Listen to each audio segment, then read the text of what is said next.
I know he's supported by very strong people behind him. I've seen Mr. Butler, who is an industry player. My brother, a few questions. The Public Utility Workers Union of TUC, over the years, have been against the privatization of ECG. Recently, I saw your minister inaugurate a committee to look at the privatization of ECG. What is your view on that? Thank you, Mr. Chairman. I think my minister's discussion or his take on the privatization of ECG is something that has become very necessary. We all can actually witness currently some issues that is going on with respect to ECG. So ECG currently needs capital injection. There are a lot of inefficiencies in the system. And I believe that bringing on board the private sector will play a very key role in resolving some of these challenges and also to make them financially buoyant to ensure that we have consistent and stable power supplies. So, Mr. Chairman, I think that even though the TUC has raised concerns, I think the direction that the minister has actually articulated is actually in the interest of Ghana and also for ECG.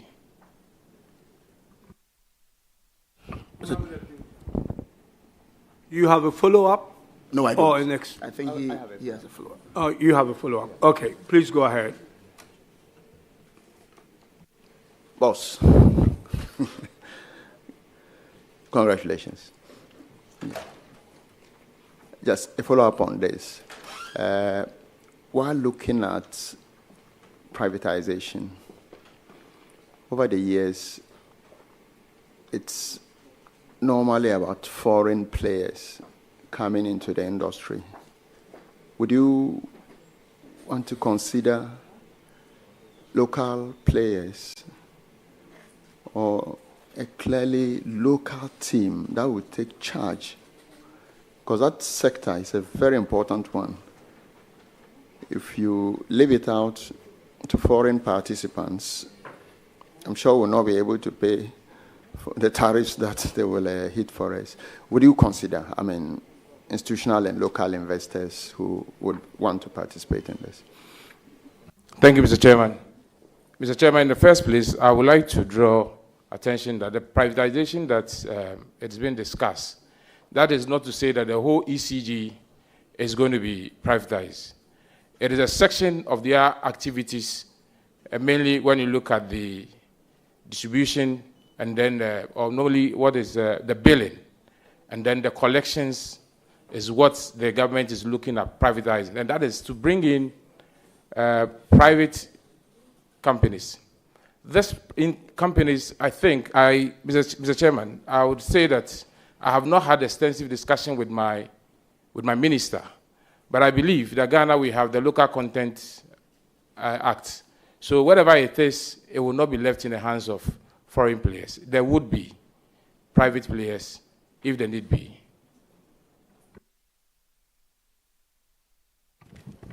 Can I continue? Yes, please. All right. So, my brother, the MPA rolled out a program they call the cylinder recirculation model.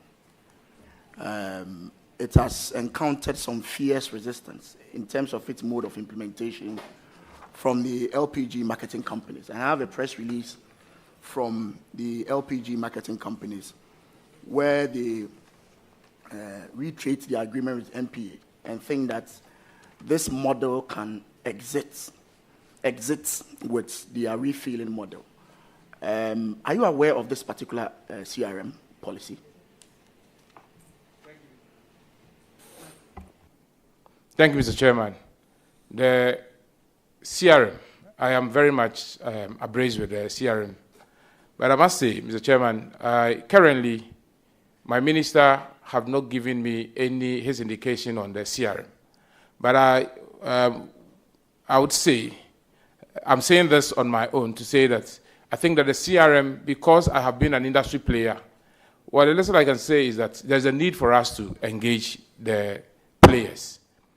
It is not enough to say that we should suspend the program entirely. But it's important, if I get opportunity, I would advise my minister to engage the local players, that is the players currently in the system, and also to get to know their real issues and the concerns that they have raised, vis-a-vis what the regulator is also proposing. Currently, I know they are running it concurrently. The CRM is in place, and then the local players also have theirs, that is the bottling, the usual bottling one is also, so they are running it parallelly.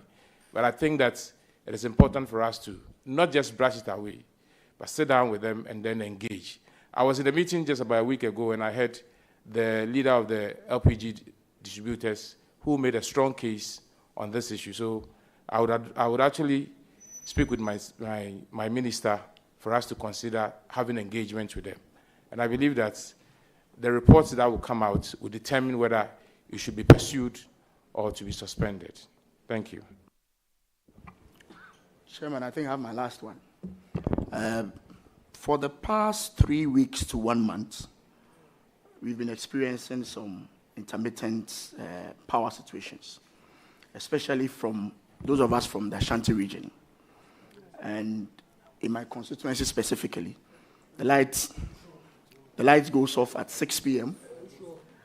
The light goes off at 6 p.m., comes up around 1 a.m.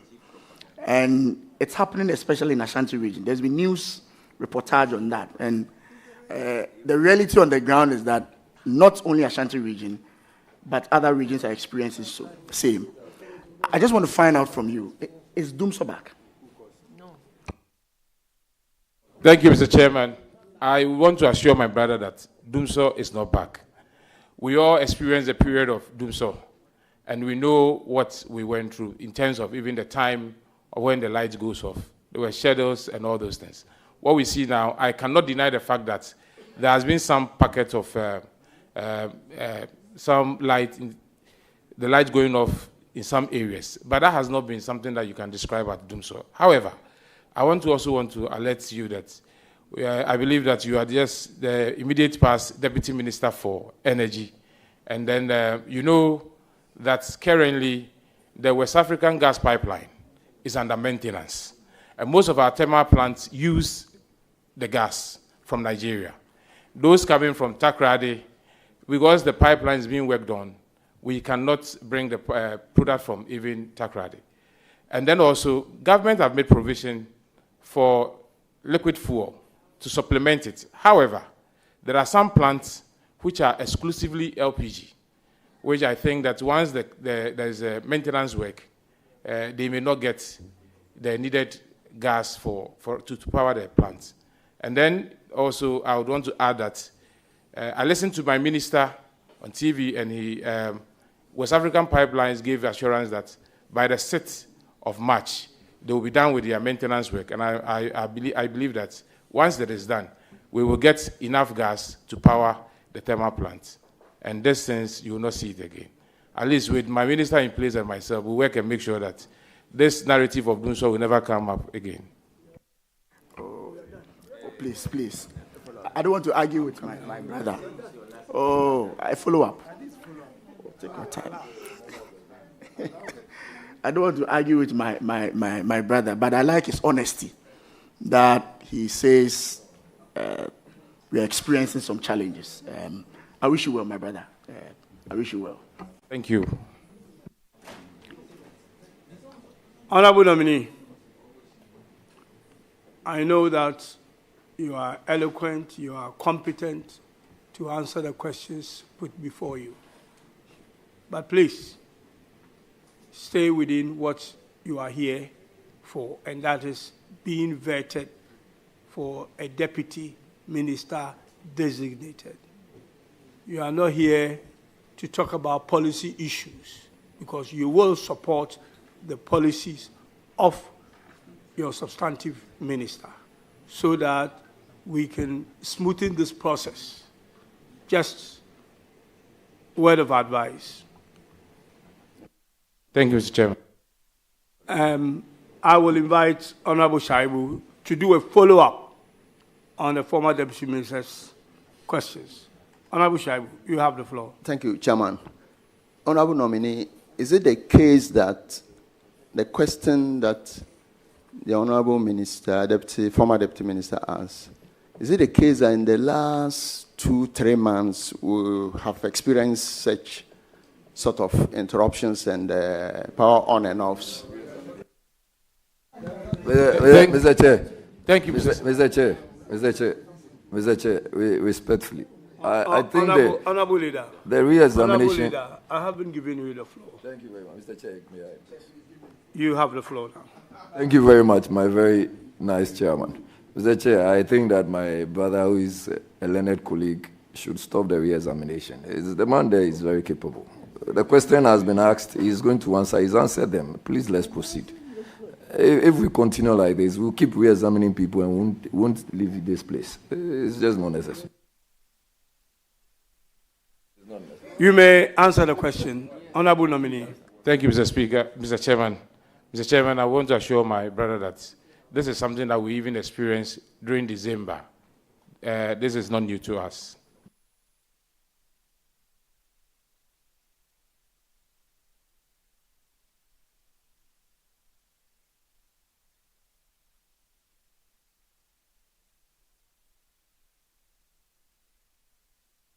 Okay. Honorable members, let's have one vetting, please. Thank you. I'm now going to go to my right and call an honorable. I'm dealing with subject matter now, so then I'll come back to you. Honorable, you have the floor. All right. Congratulations, my brother. I have no doubt that you would perform to solidify our confidence in you. Well, talking about ECG, which happens to be the main topic of discussions. ECG being the distributor at the last stage of the value chain is confronted with a lot of problems. One has to do with the debt owed by government institutions. That's so crucial. And then also, we're talking about billing. Standardized billing. ECG has a problem with the amount of power that is produced and the billing that it does. Tell me, do you think that ECG should go the way of technology in such that from production to distribution, smart grids, using of efficient ways of energy and others, do you think that the way to go is that to go the way of technology in ensuring that technology is embedded from start to finish in order to ensure that revenue gotten at the stage can be used to satisfy all the debt? Do you get my questions?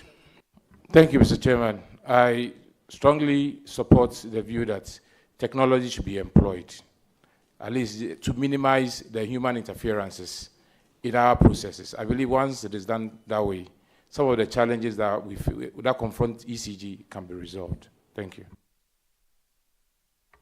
Thank you. The prices of electricity in Ghana happens to be one of the highest. Honorable member, is this a follow-up question? The next question. All right. So this is your second question. My second question. Please go ahead. Prices of electricity in Ghana can be considered to be one of the highest, among the highest in Africa. There are suggestions that the generation mix, there's the need for us to look at renewable energy, i.e. solar energy and others. What is your view on that? Thank you, Mr. Chairman. Mr. Chairman, as you directed, these are issues that mostly the policy side of it, I am yet to be informed from my minister. But I can say that currently Ghana, we have a mixed power generation. So we have a bit of the thermal, we have a bit of the renewables. However, we know that the thermal is quite expensive. So everyone is advocating for the renewable energies, which, if you look at the name of my ministry, Ministry of Energy and Green Transition, And the line of green transition, it relies more on the renewable energy. And I think that we should pursue renewable energy in the nuclear and even gas itself, mini dams, and then solar, which is currently something that the ministry is working on. Thank you. A follow-up on that. Honorable nominee, in areas such as the areas of Afajato, we're still talking about energy, cost of energy. Mr. Chairman, it is difficult when electricity is produced in Akosomo and transported all the way to a place like Axim, which makes it so expensive. So in areas where, like Afajato, where there are views that we should look at off-grids, where we don't have to rely so much on the main source of production, would you consider advising your minister that such policy should be pursued? Thank you. I will consider that. Chairman, my last question. Carbon credit. It is a known fact that Africa in general contributes less than 7% to the CO2 production worldwide. But then also, there is this agenda that we, as a nation, as a globe, should move away from fossil fuel. Honorable Minister, Honorable Dominique, how do you advise a developing country like Ghana that has so much oil that wants to bet on it for development? How do you advise such a country to say that leave your fossil fuel and then pursue renewable energy when the big states such as China and America are still producing so much pollution in regards to CO2? What would you advise for a country like Ghana in that regard? Thank you. Mr. Chairman, my advice is that moving to renewables doesn't mean that we should abandon fossil fuel. It is a gradual process, and that is why it is called transition. So, in the long run, we're all looking at the bigger picture, but we'll combine it. Ghana, as you mentioned, we have a lot of fossil fuel or hydrocarbons, which we cannot allow it to be stranded. We are still also pursuing the renewables as well. So we'll do the blend and make sure that at least at the end of the day, we achieve a net zero carbon. That is in the long term. Follow-up question. Thank you, Honorable Nominee. This issue about carbon credit, it is a platform where developing countries like... Honorable, hold on. Did you say a follow-up question of which? Of the last one. Of the last one, okay. Sure. Okay, go ahead. Honorable Nominee, still on carbon credit, there is so much funds available when it comes to carbon credit. I've been thinking that instead of just planting trees, what would you say that we consider people like rubber farmers, rubber plantation farmers, and other palm oil plantation, palm tree plantation farmers, where we give support to these people. So just instead of just planting trees, we look at commercial tree planting, which will generate funds for the farmer at the end of the month, as opposed to just trees. Do you think it's a good idea to look at that option too? Thank you, Mr. Chairman. I think in Ghana we have the Tree Crop Authority, which is focused on the planting of trees for commercial purpose or for food. So these are some of the things that we are already doing in Ghana. Even though I know my ministry is actually not into that, there's a ministry responsible for that. But I support the idea that whatever tree planting that we intend doing, we should not just look at it just for the trees or something, but it should also have an immediate economic benefit to the people. Thank you. Thank you very much, Honorable Member.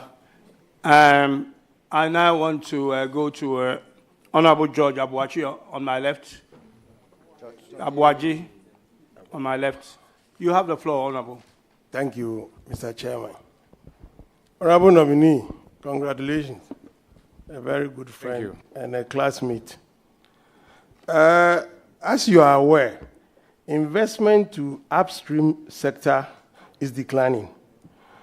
Do you anticipate any changes in the fiscal regime governing the upstream petroleum sector to promote investment? Thank you, Mr. Chairman. Mr. Chairman, as a Deputy Minister, I would assist my minister that whatever we have to do to entice a lot more investors into the upstream, we do that. And I believe that currently there are some agreements that we may have to look at it, and also the whole regime may have to be reviewed. Once we are doing the review, it's automatically that things that has to do with the fiscal regime would also be considered. So I'll work closely with my minister to ensure that whatever we have to do to make sure that upstream becomes very attractive, we'll pursue that. And my minister, through the sky, I have listened to him on radio, and even when he came for his vetting, indicated that he will put things in place to attract investors into the upstream. Yes, Honorable. Honorable Chairman, this is a follow-up question. Sure, go ahead.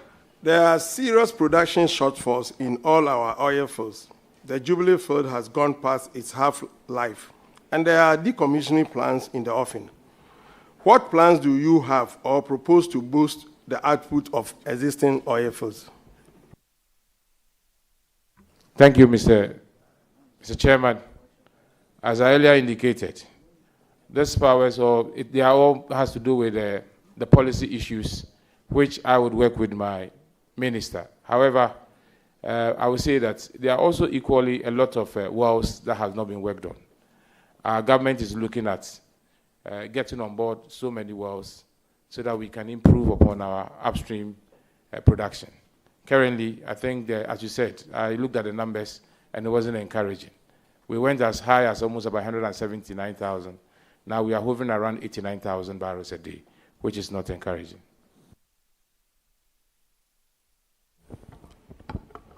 Yeah. Go ahead. Okay. If you still have any... Yeah. Energy efficiency and conservation are key factors in a country's development. What are the strategies to achieve it with your support to the minister? Energy conservation. Thank you, Mr. Chairman. With energy conservation and efficiency, I think the most effective strategy that will be employed is education. And then also the implementation of the existing regulations in that area.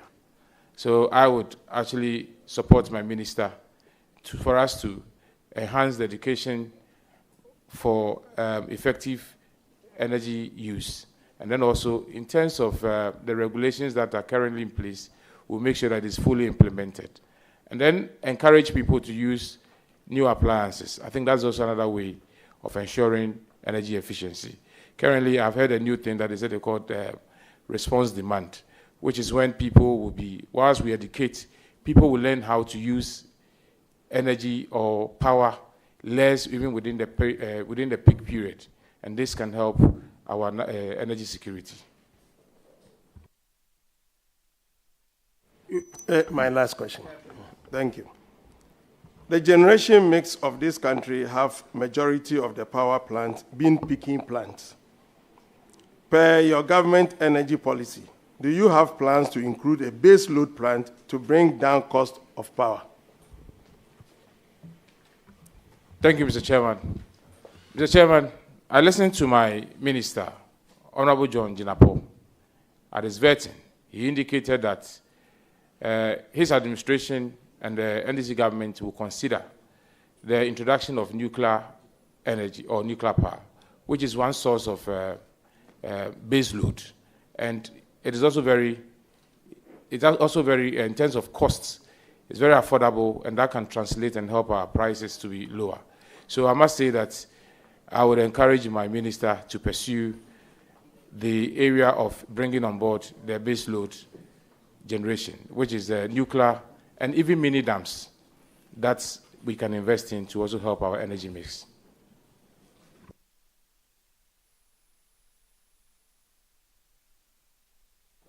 Thank you, Honorable Chairman. Just hold on a second. Leader, you're welcome. I'm going to suggest that you take your rightful place. Thank you. Thank you, Honorable Chairman. A very good friend. I wish you well. We will meet. Thank you.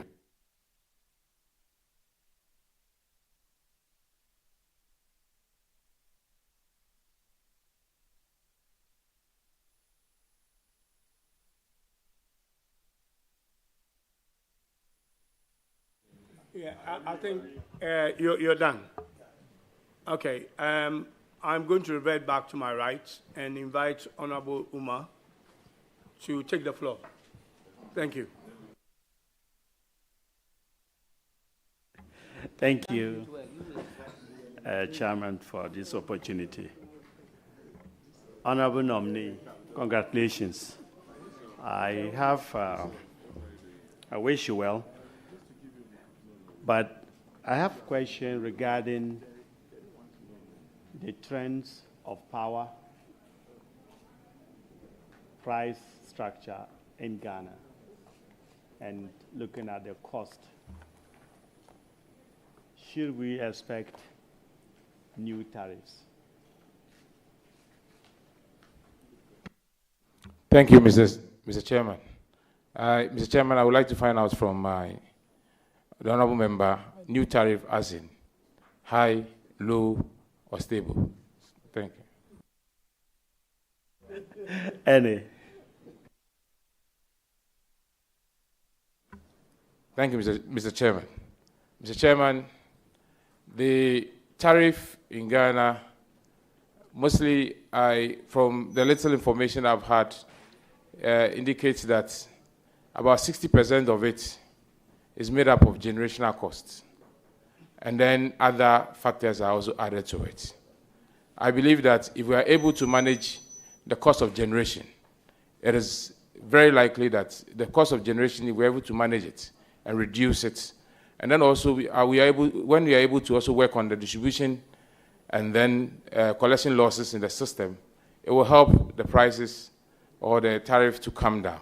However, if we're not able to do this, it will be a problem for us. But that is where I come in as a deputy minister. I'll work closely with my minister and ensure that whichever effective strategies we have to put in place to make sure that we get a very relatively low generational costs and also work efficiently to reduce the distribution and then collection losses, it will help bring the tariff down. Thank you. You have a follow-up or a next question? Next question. Okay, please. Go ahead. Honorable nominee, this question, I don't need any explanation. No details. I just want no or yes. And I'm going to read. As a deputy minister, you are coming to support. Are you, one, ready to support your minister to initiate the Light Up Ghana project to support the 24-hour economy by resuming the Universal Street Lighting Program? Yes or no? Thank you, Mr. Chairman. I will support my minister. Thank you. Are you ready to support your minister to promptly resolve all disputes between upstream oil and gas players and the government of Ghana? Thank you, Mr. Chairman. I will support my minister. Are you ready to support your minister to apply ESLA for its intended purposes? Honorable member, if that's a follow-up question, that will not be allowed. Please ask your substantive, because you've already asked a follow-up question. Please, go to your last question. Thank you. Thank you. Are you ready to apply ESLA, support your minister to apply ESLA, that is ESLA, for its intended purposes? Yes, I will support my minister. I wish you well. Thank you. Thank you. Thank you very much, Honorable Member. I would like to stay on my rights. Then before I come to Honorable, you take it, okay. All right, so then we'll exhaust the side, and then you take the issue. Okay, so I will exhaust the right-hand side, and then I'll give the leader the opportunity to come in. And hopefully he will wrap up from his end, and I can wrap the whole meeting up. Thank you.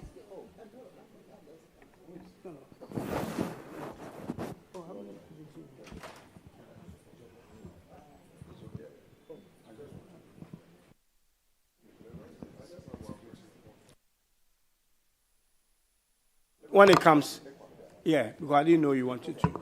Yeah, okay. So please, you have the... Yeah, thank you, Mr. Chair. Congratulations, Deputy Minister.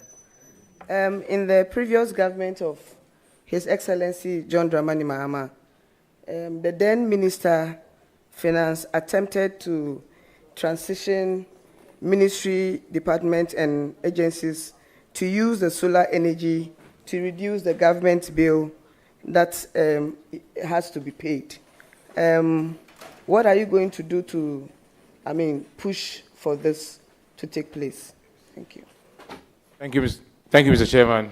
This is something that my minister has indicated that he's going to pursue. That is, government institutions, including even Parliament, are going to be given, or they're going to install solar panels in government institutions, which includes Parliament. So I will support my minister to pursue this. On this note, Mr. Chair, congratulations. I wish you all the very best. Thank you. Thank you very much. Let me get some understanding here from the leader. Leader, you did say that you will wrap, that exclude Honorable Patrick Boama. All right, okay, fair enough. Honorable Patrick Boama, you have the floor now. Thank you very much, Chair. And congratulations, Richard. And I'm sure the Methodist Church will be proud of you. You know about Ghana Oil Company Limited. It's an agency under your ministry. They recently constructed a $45 million bitumen plant in Tema to reduce the importation of bitumen into the country, which stands about 11-point-something billion million dollars a year. I don't know your briefing. Were you briefed on this plant and how you are going to increase the production level of bitumen through that facility to assist with the road construction in this country? I don't know if you got a right briefing on this. Thank you, Mr. Chairman. Mr. Chairman, I have not had briefing on this. Smart one. Then you need proper briefing on that. Because I've seen some appointments being made to GOIL and the Board of GOIL and what have you.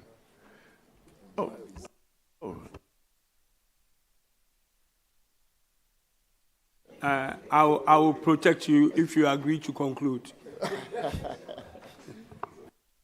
Chairman, am I being harassed? I wouldn't do that to you. Please feel free and go ahead.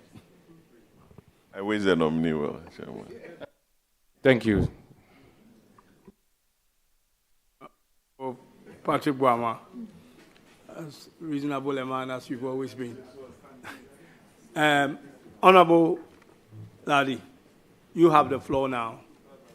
And then after you, we'll come to the leader.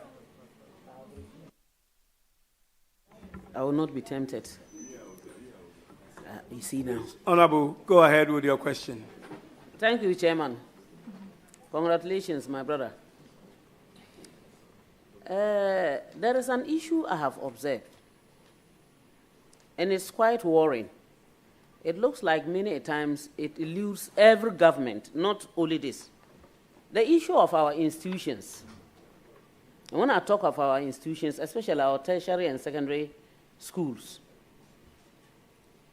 you tend to realize that sometimes they have a lot of electricity bills to pay, and it's very difficult for them.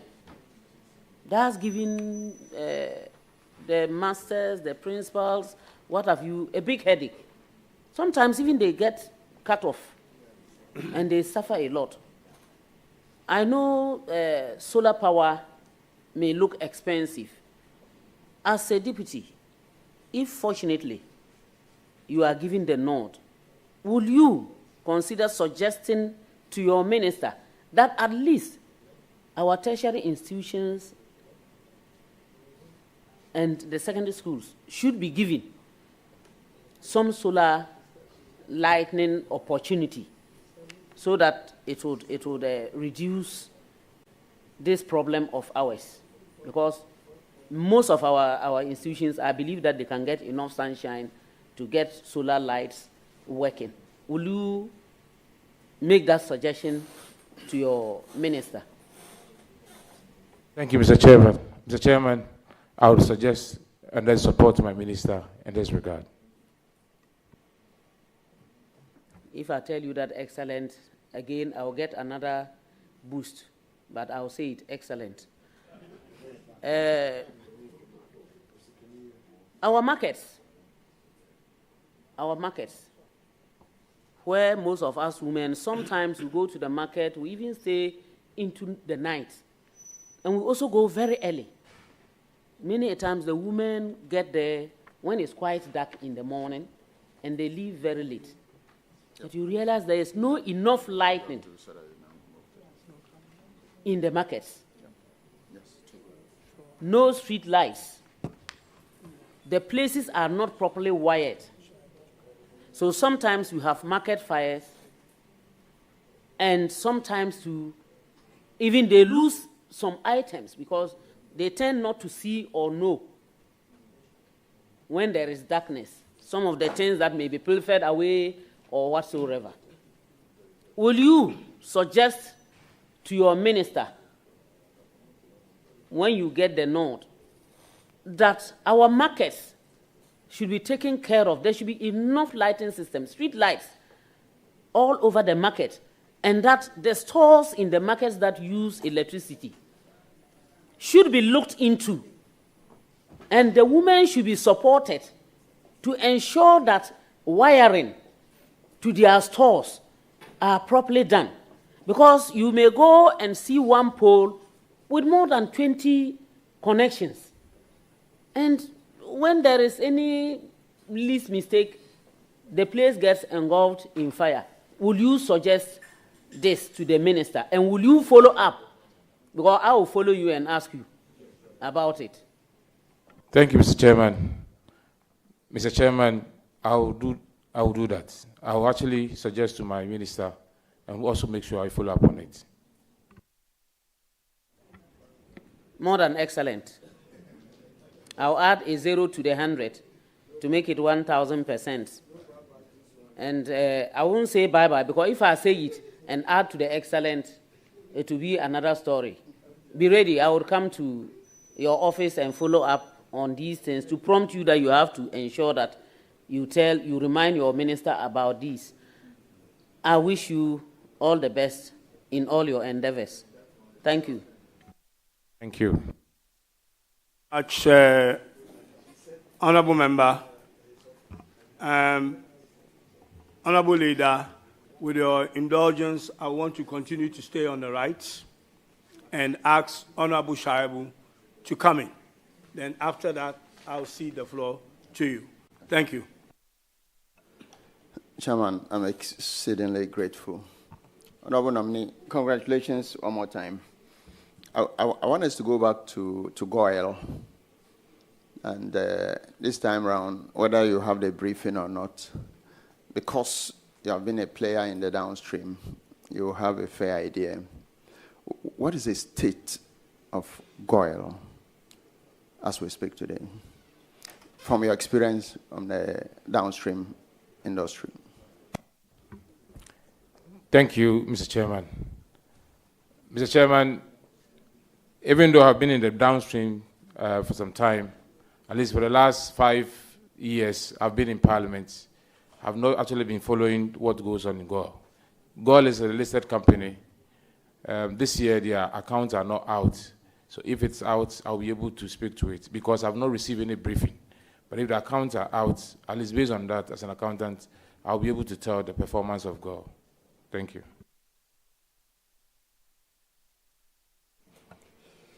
Thank you.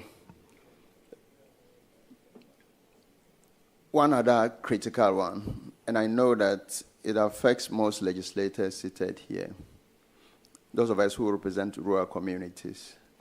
Rural water supply has become a big issue. And even though when you manage to get a borehole to the communities, now electricity is extended to those communities. We try to do connectivity to mechanize those boreholes for the communities. Payment of electricity bill on those mechanized boreholes has been a big issue. I know that street lighting is charged to the entire generality of the population. Is that the case? Yes, Mr. Chairman. Now, mechanized borehole for rural communities is for the entire community.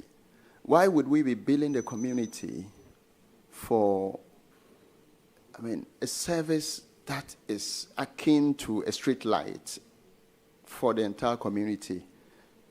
Would you suggest to your minister, or take this up when you get to office, that mechanization of rural communities is not for commercial purpose, it is for the community usage? Would you suggest that this be treated like street lighting, and that you don't bill those to the communities? Thank you, Mr. Chairman. Mr. Chairman, I think it's a fantastic idea you have actually shared here. I would actually also recommend it to my minister, and then we'll see how best we can take this thing on. Thank you. On this note, Mr. Speaker, let me wish my good friend the very best. I know you will do well at the ministry. Thank you. Thank you very much, Honorable Member. At this stage, you want to ask the question? What did he say? See the questions. Okay. Please, I'll call in the leader to take the floor.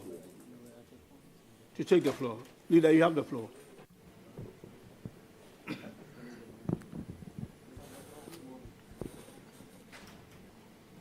How many master's degrees do you have? Mr. Chairman, I have one, and I have another one. I'm awaiting graduation. Are you done with school, or you are still on your project work? Mr. Chairman, I'm done with school. Have you submitted all academic work for assessment? Mr. Chairman, I've done so. The assessment of your project work has not been marked and results published, correct? Mr. Chairman, it's been marked and it's been published. Can you provide evidence of same to this committee with the leave of chairman? Honorable nominee, I grant you the leave. Thank you, Mr. Chairman. I'll do so. One of your referees, you provided reference. You provided 2 referees on your CV. One of them says you are opinionated. What do you say to that?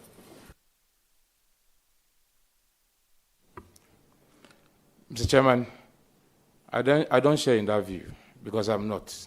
But you provided his name, not us. You provided the name of an individual to be your referee for the purposes of this vetting. And the person says you are opinionated when the records of his knowledge of you was sought. And you are challenging that? Thank you, Mr. Chairman.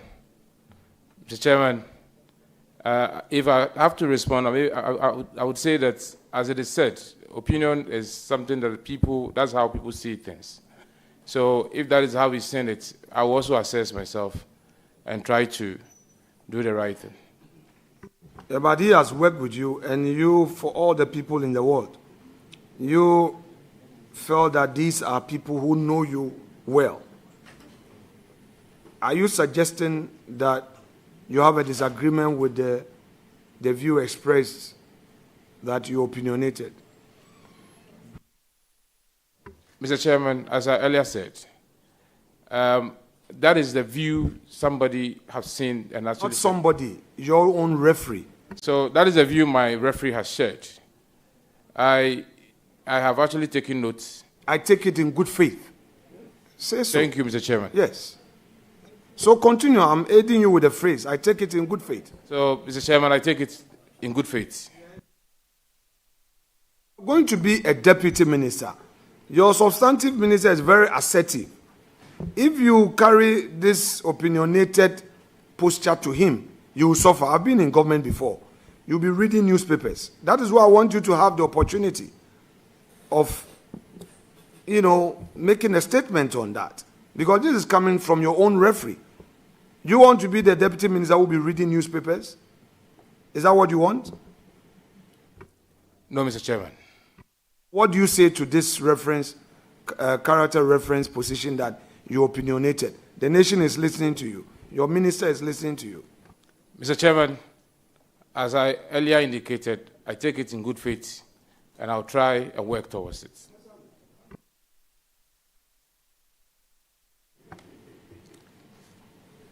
You are, however, also described as being a go-getter, responsible and diligent.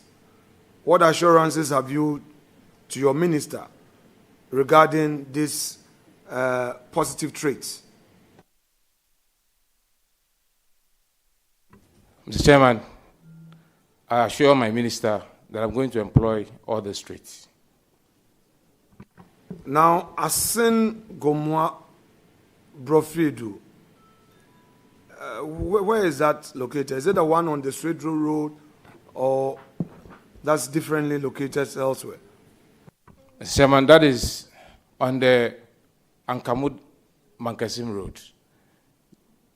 And that's where Daddy comes from, correct? Yes, sir. But you don't come from there, do you? Mr. Chairman, I come from Gumwa Sempin. That is my mother's hometown. Now, what is the state of the roads in Gumwa? What did you say? Sempini? Asempini. Answer me in Gumwa. Your response to this question should be in Gumwa.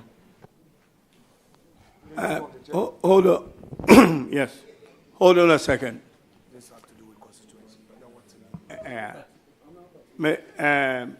Honorable Leader, if you want to go the local language way, may I also remind you that our standing orders suggest that it's translated so that it can be captured in the report. Very well. Otherwise, it will not be in the report. So We'll what is assist your in the option? No, Chairman. We can assist in the translation. Otherwise, the record can be transcribed. For that to be done, it's not a problem at all. I mean, this is to the nation. Brofuno ya dosu. Inti yeze ifrefrema. Then it's constituent. Once we went there, oba hano gumunyampa oti gumwa onyimwon how and all that. So that shouldn't be a problem at all. We shouldn't have a problem. What I'm saying is that I want him to speak. Hajia, when I got somebody to speak Hausa, you see, Hajia, when I got somebody to speak your language, they spoke, is it Wale, and they spoke Hausa, you were so happy. Now you're saying that what did the leader say? Did you translate that, the other ones? Very well. I was basically saying that when he gets opportunities to speak his mother tongue, those constituents will know that one of their own is here, and the necessary inspiration could be drawn. And there's a need for us to spice it, this whole process, with our Ghanaian language. Enough of the brofo, and all that. Yeah. Leader, I do agree with you absolutely. What I'm saying is, if Honorable does that, I would like him to have it in English so that it can be captured in the report. That's basically. Chairman, you are a good man. There's no problem at all. All right. Okay. So please go ahead. Go ahead and answer that in Gomoa. Thank you are you, not Mr. going to Chairman. speak Fanti. You are going to speak Gomoa. Thank you, Mr. Chairman. Mr. Chairman, Mikro Mukwain, Fiti Chirinkwanta, request and penny. Ukwain wongudu da. O constituency Hona Kasanyina, Gomoa West. A corner to the entire constituency. A corner to them. Gomoa West. Hold on, Leader.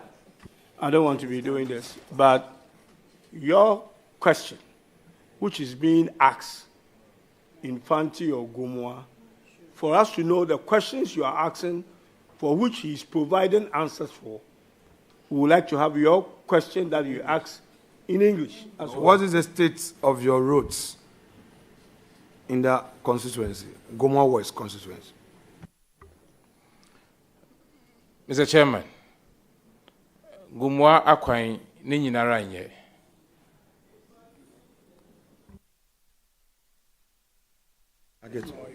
Now, within the past 8 years, referring to the Akufo-Addo administration,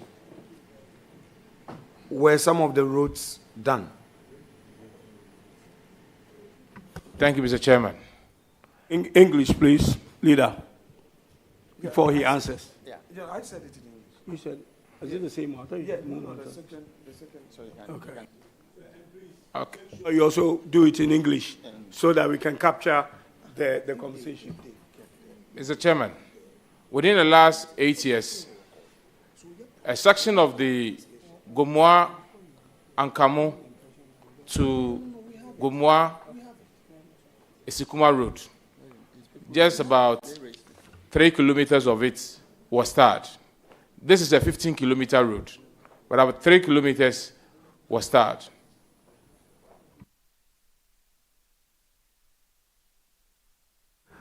Are there some ongoing projects in terms of the road, ongoing road construction that the contractors are yet to complete? Mr. Chairman, all roads that were started even in 2020 were not completed. They were all abandoned. However, in the last 2 weeks, the Gomoa Asen Township Road, the contractor has returned to site and is working on it.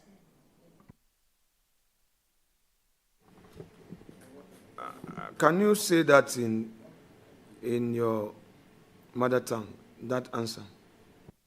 Thank you, Mr. Chairman. From 2020, acquire every 2020, acquire a bansha say ordinance kind a bit today, Mankwadi Road, Abrekum Road, and Kamu the Rampon Road, Asen Township Road, the Marquine in Yinara. Contractors in Wufudo Sanda Ben with Chawaka. Nemum, a year now to be able to me, and a year contractor was Asen Township Road on the Wakodori and Wujuma, Australia, which are the company which may good order mine.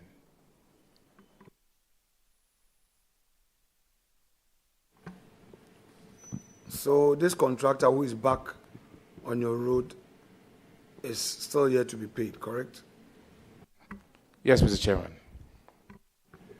Your first term as a member of parliament, what were some of the support you received from government for your constituents? Say that in your mother tongue.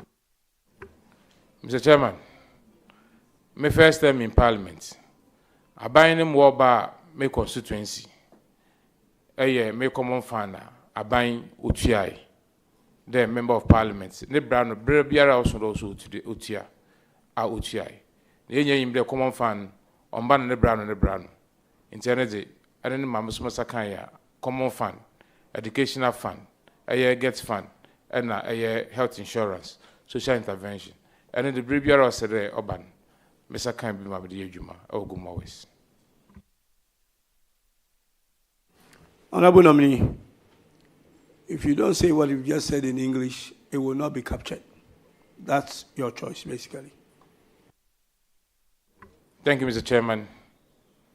I indicated that during my tenure, my first tenure, I received, the support I received from government was basically the common fund, the District Assembly Common Fund, the GETS Fund, the NHI Fund, and then the Social Intervention Fund. Please share with us the projects you undertook with this support. Thank you, Mr. Chairman. Mr. Chairman, within my 4 years tenure, every community in Gumwa West, I undertook some projects there. Some has to do with support for community center. Some has to do with school renovation. I also did even some chip compound that I started, some health facilities that I renovated, some health equipment I supplied, and then support to students. And then other young people, support to start business and then for training.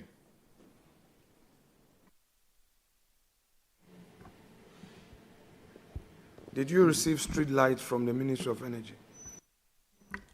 Yes, Mr. Speaker. Yes, Honorable Chairman, I did receive street lights. Year on year or just once? Mr. Chairman, I received 3 times. And these street lights, Honorable Petu, respectfully, the member who says he received 3 times, and you are saying twice, are you the one who received it? These things must stop. You are not the one I'm posing a question to. He says he received 3 times on oath. You are sitting there saying that twice. I mean, why this? Please. He's capable of answering his questions. Honorable Leader, your point is well taken. Please, Honorable, members. If you are a friend of the committee, Chairman, please, you should advise. There's one meeting, one vetting. And it is the responsibility of the nominee to answer the questions that is being asked. And honorable members should know better and know the rules that the honorable nominee is capable of answering the questions that are put to him. So I will urge you to stay away from communicating with the nominee because the nominee is on the oath. Thank you. Leader, please continue. So the support in terms of street lights from the Energy Ministry is not part of the Common Fund, GET Fund, NHI support, as well as the SIF support. It's not part of those you listed earlier, correct? Yes, Mr. Chairman. Correct. Honorable nominee, you have stated as hobbies reading, traveling, and teaching. Let's stay a bit on reading. When you say reading, what and what do you read?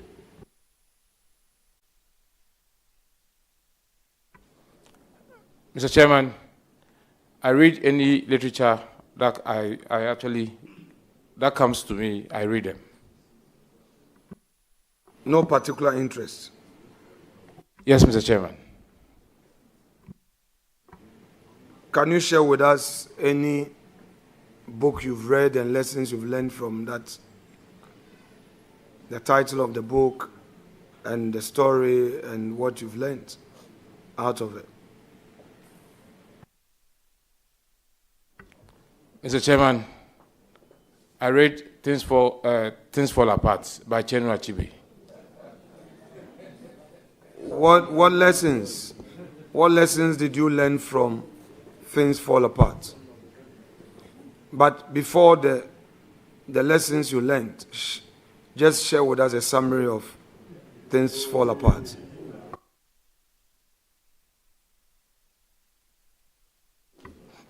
Thank you, Mr. Chairman. There's one interesting thing I learned in the Things Fall Apart. The summary. Mr. Chairman, I learned about the character. The summary, I would actually put it around the character of Okonkwo. When did you read Chinua Achebe? I just want to know when you read that. Yeah. Chairman. No.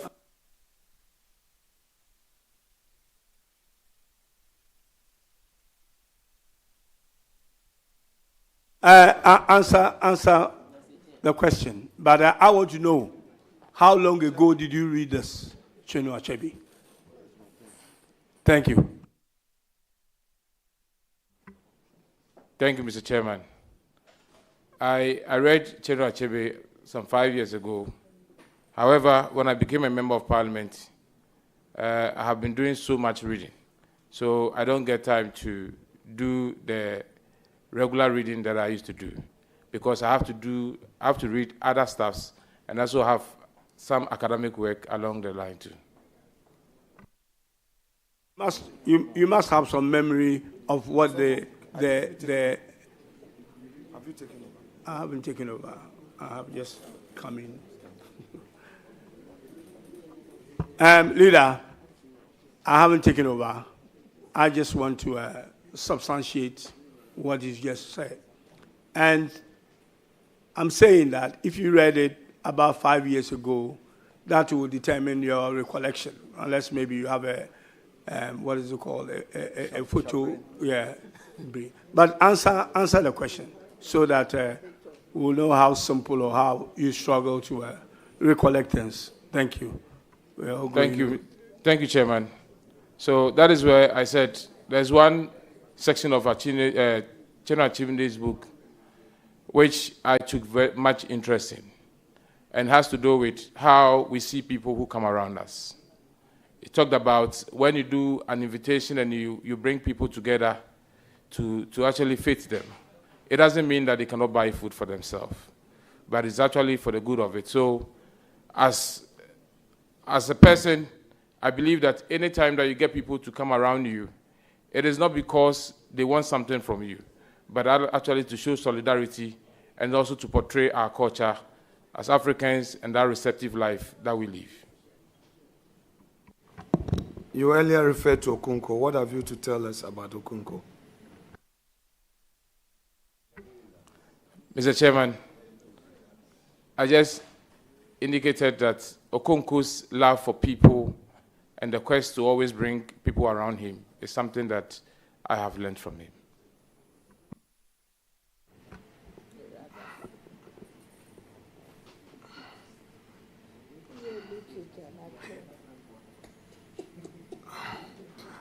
You mean Okonkwo's love for people and to...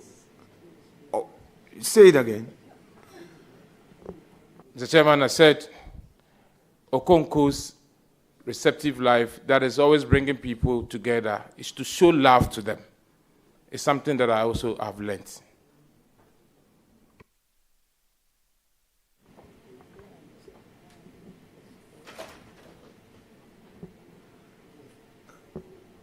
That is what Okonkwo, that's how Okonkwo is portrayed in Things Fall Apart. You mean the book written by Chinua Achebe? Would you want to have an opportunity to refreshen your memory now, or will you prefer that you stay clear of this Chinua Achebe book? since it's been 5 years since you said you read it 5 years ago. I can move away from it if you don't immediately recollect. Do you remember anything about bravery? Yes, Mr. Chairman, I do. And that bravery is associated with who? It's associated with Okonkwo. Now you are back home. But this love for people and all, anyway. You said 5 years ago, so it's okay. At least you remember the bravery part of Okonkwo.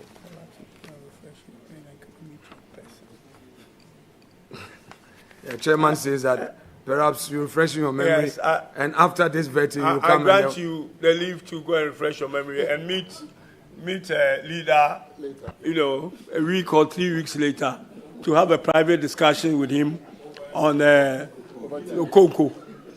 So I will urge leader to move away from the Okonkwo subject. Thank you, leader.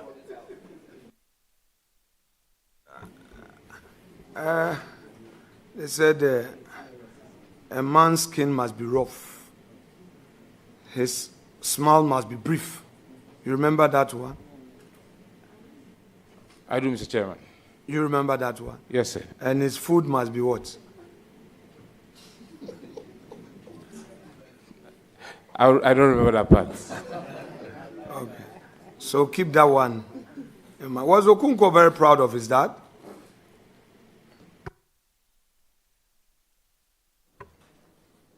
Mr. Chairman, kindly come again. Was Okonkwo proud of his dad, the man who gave birth to him? No, he wasn't. Why? He felt his father was weak.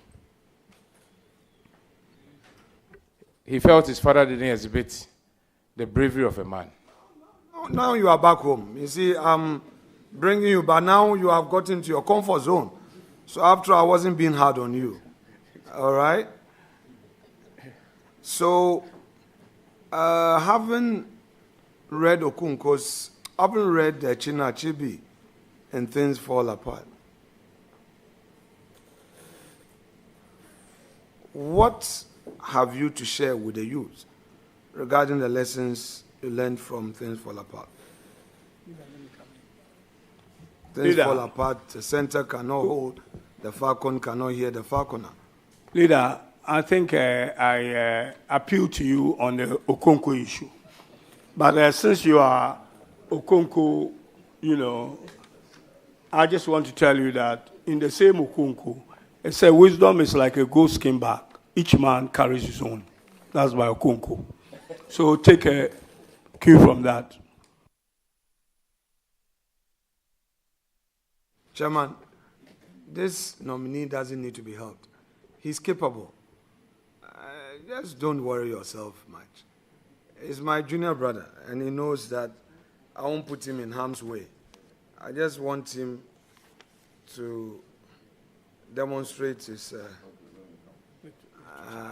ability to withstand the pressures of public life. It is your first time, correct? Your first time in public life, correct? Yes, Mr. Chairman. Have you done any business of your own and on your own, proud to occupying this high office? Yes, no? Yes. Tell us about that business. Mr. Chairman, I am actually, before coming to Parliament, I worked as a corporate executive in the downstream oil sector.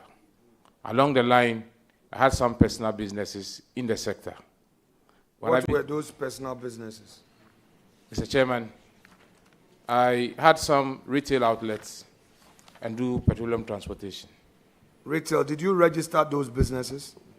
Those retail outlets business, did you register them? Mr. Chairman. Sorry, let me put it correct, rightly. Did you register an entity to do a business in this country? Sole proprietorship, partnership, limited liability company. Which of these did you do your business under? Mr. Chairman, my business I did before coming to Parliament was solely I do build and then lease out the property. So it was purely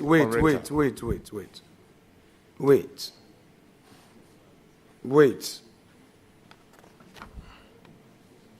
Mr. Richard John Mensah, wait. Pay attention. Pay attention. Pay attention. Proud to this your current position, are you able to share with us any business that you had initiated, done on your own, not working for somebody, your own business?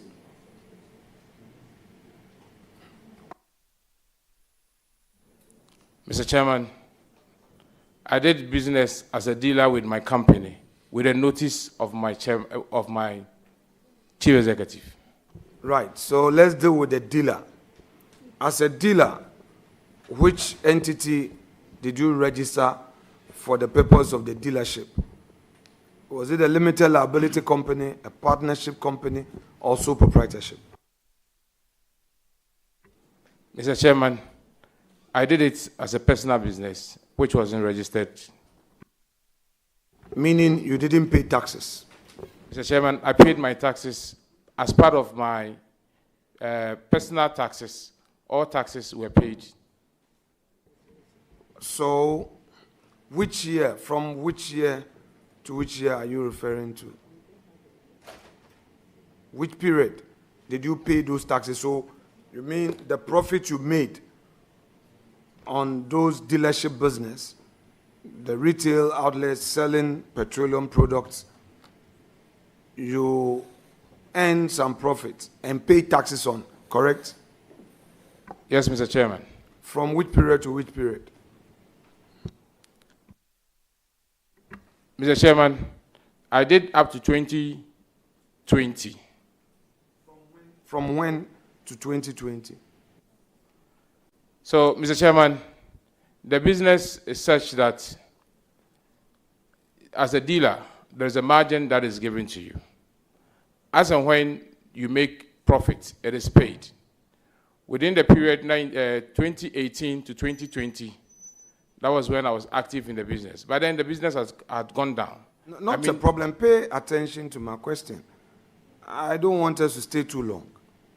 So, you did that business between 2018 and 2020, correct? Mr. Chairman, that was when I was actively involved in it. That's fine. So, if we give you the opportunity, would you be able to furnish us with the taxes you paid on those business within that period? Not now, before your confirmation. Can we have those taxes to include in our report? Yes, Mr. Chair. Leader, you need a leave from me for that. Sorry. I agree. Chairman, thank you so much. Yes. So, but he's answered us that he will make that available. Right. Since he's answered, granted. Okay. After your answer. Then you were also talking about building and selling. So explain that business to us as well.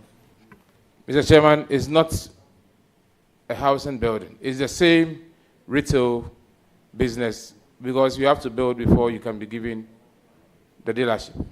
Build what? I'm saying that the retail, I didn't say I was selling. So now that I am a member of parliament, I cannot actively take part in the retail business. So I actually lease it out for somebody to operate. And you mean building a retail outlet, filling station, you have not registered it? Is that what you are telling the country that you build a retail outlet, doing dealership, filling station, and it is not a registered entity? That's what you want to tell the country? Mr. Chairman, retail outlets can be registered in the person's name. You have it registered in your name. I mean, sorry, Mr. Chairman, you can actually get a permit of a retail outlet in your name. Yes, so all the retail outlets that you built, you have them in your name, correct? Mr. Chairman, I have one retail outlet in my name. When did you get that permit? I took the permit in 2016. And you have that permit still with you? So, Mr. Chairman, currently it is not run by me. Permit every year, annually, is renewed. So the current operator will actually register the permit in the name of the operator. So, with the leave of the chairman, we'll be happy you furnish us with the very permit that you had in your name at a later date, since you may not have it here. Very well.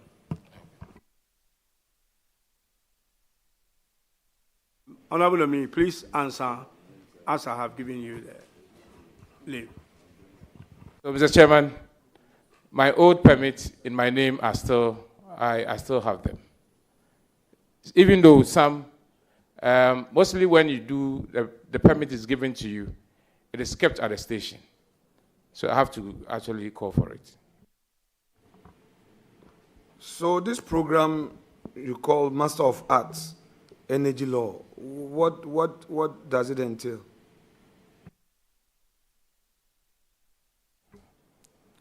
Mr. Chairman, it actually deals with the whole energy sector, that is the downstream, the upstream, and then electricity.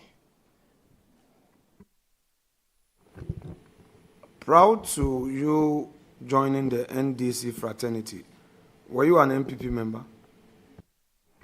Mr. Chairman, I have never been a member of the MPP, and I've never bear a card of MPP. You've never borne a card, you mean? Never. Okay. So, so you were not a card-bearing member of the NPP, proud to join NDC?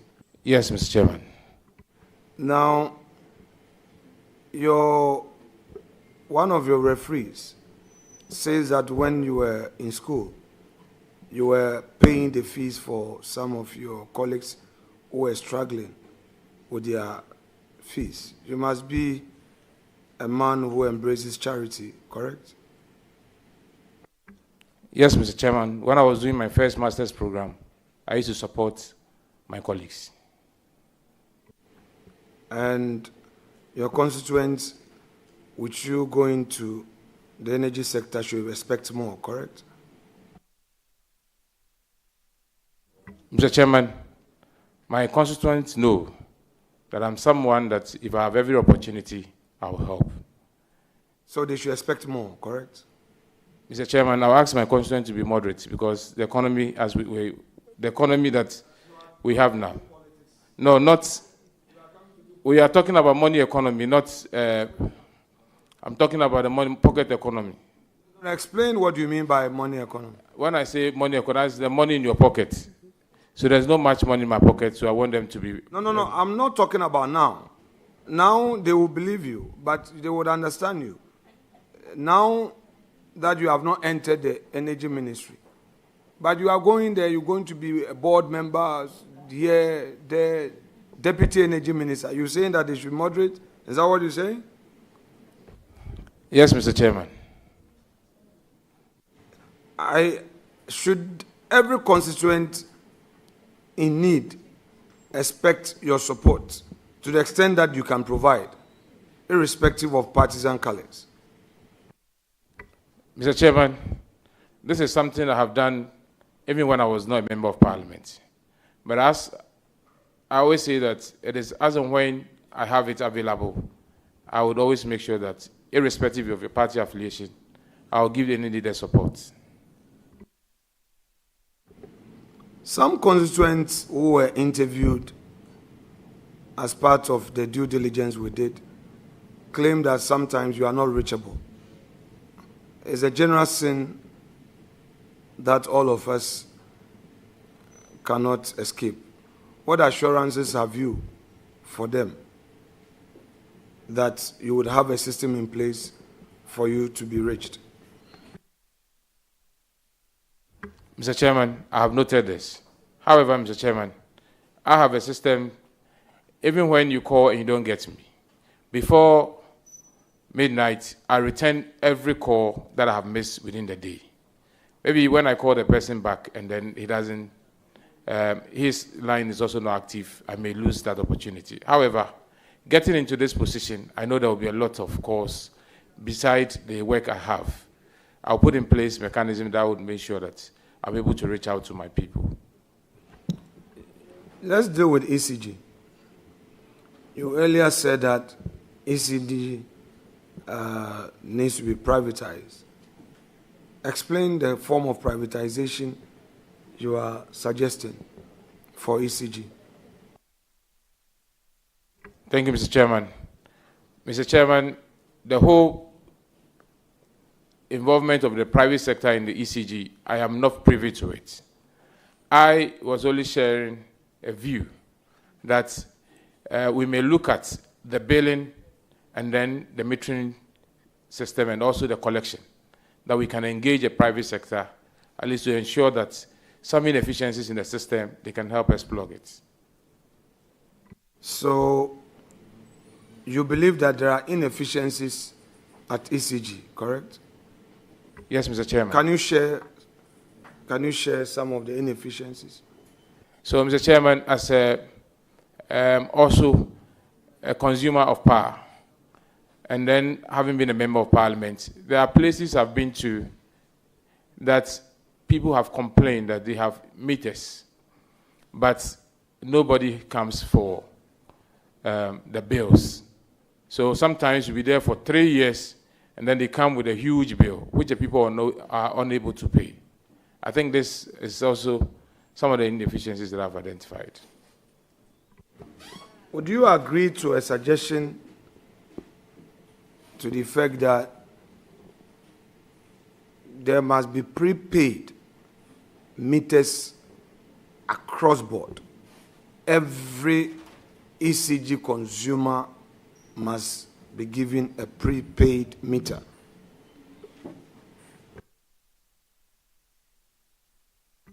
Mr. Chairman, I do agree that prepaid meters should actually be installed, at least to help curtail some of the losses that we record. How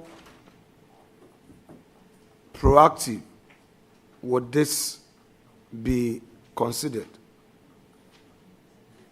Because it's a major drain on us as a country. I hope you know that. Chairman,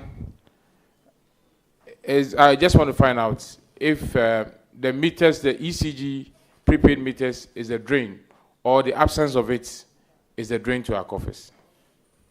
Well, you said earlier that there's a problem with the billing system. And sometimes it takes a year or more, somebody has not been billed. There are all manner of illegal connections. People who are even billed sometimes do not pay. But if you have a prepaid system where through technology consumption is monitored, the inefficiency you are talking about can be addressed. That is what I am trying to ask you, whether in that context you can assure us of a proactive approach in dealing with this situation. Thank you, Mr. Chairman. I think that with the prepaid meter being installed across the country is a very good step. However, It's one thing installing the prepaid. It's another thing also people even getting the opportunity when it comes to paying or even buying the paying advance, because there are instances where people have to go and queue before they can buy credits. No, we've passed that stage long ago, Honorable. Don't take us back. I mean, the queuing for credit, where your credits get exhausted, you finish, and you have to sleep in darkness till the next morning, unless you are not in Ghana. Don't take us back. There's nothing like queuing. Please be up to date. Bring your attention to this engagement. And don't generalize. Bring your attention to this engagement. I'm laying sufficient foundation to guide you. But don't talk about a situation where people queue. That era is way gone. We don't queue to buy prepaid credits, units, they call it, and all that. So please, Honorable,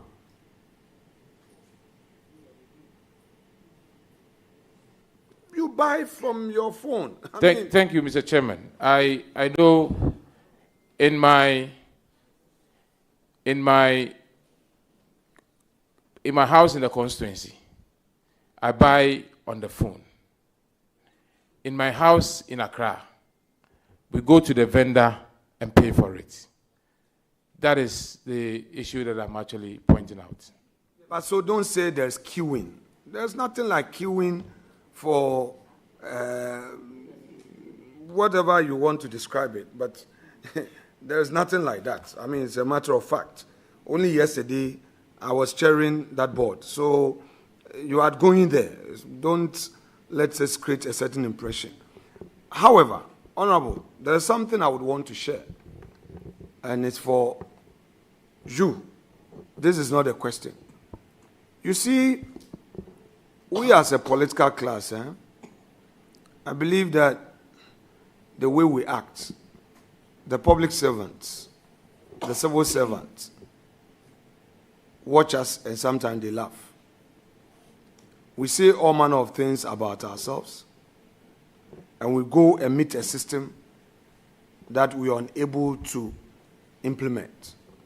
And even where we want to implement a new, policy, there is a certain level of resistance, and it becomes political. Today, you are hearing of ECG importing items, and those items staying at the port for a long time, and in the end, customs will confiscate, sell to individuals, and they resell to ECG. I hope you've heard that story. Yes, Mr. Chairman.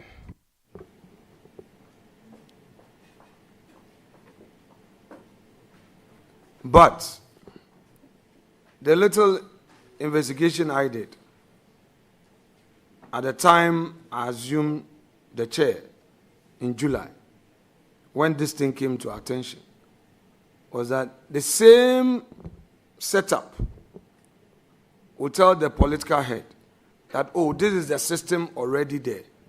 And when you want to disturb it, they would either use a union or use the media to frustrate you. Then when things go bad, it's the same politician. I'm sharing this with you for you to be fortified well enough so that when you get there, you will be bold to lead real reforms in that sector, because only one deputy minister is going to support the sector minister. So you have a lot of responsibilities. So if you are not assertive, you spend your time there, come back, and it's the same political football. Is an advice well taken? Yes, Mr. Chairman. I tried it at Ghana Water. I rather became the victim. And it makes me sad as a politician, because we don't lend support to each other for real reform. So the time comes, election, and the structural defects, the inefficiencies become the subject matter of campaign. And when we are done, the same thing remains. A new person comes and they will be laughing at us. And 4 years will come again. And then the inefficiencies become the basis for another campaign. So I pray that this privatization that the previous administration had initiated, which some way, somehow, became political, and the previous administration had abandoned. In your time, when the same forces of darkness in the sector are frustrating you, you'll be bold to implement the privatization there. Because I support the privatization, which privatization would bring efficiency. All right? I hope you'll be bold to do that. Yes, Mr. Chairman. Support your minister. Because there's a serious drain on us as a country. And if we, you and I, do not stand firm as leaders, the system will crash on our heads. Now, that said, let me ask you about the industry proper, where you are going. What do you bring on board? What do you bring on board as a deputy energy minister? What should be the expectation of your minister?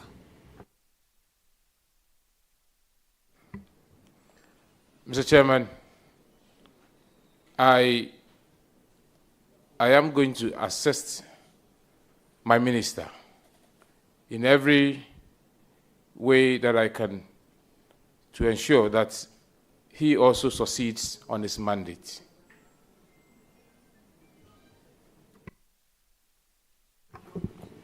Give us some of the sectors under your ministry, the agencies. List some of them for us. Mr. Chairman, we have the GMPC, we have the Ghana Gas Company, we have Tema Oil Refinery, we have Petroleum Commission.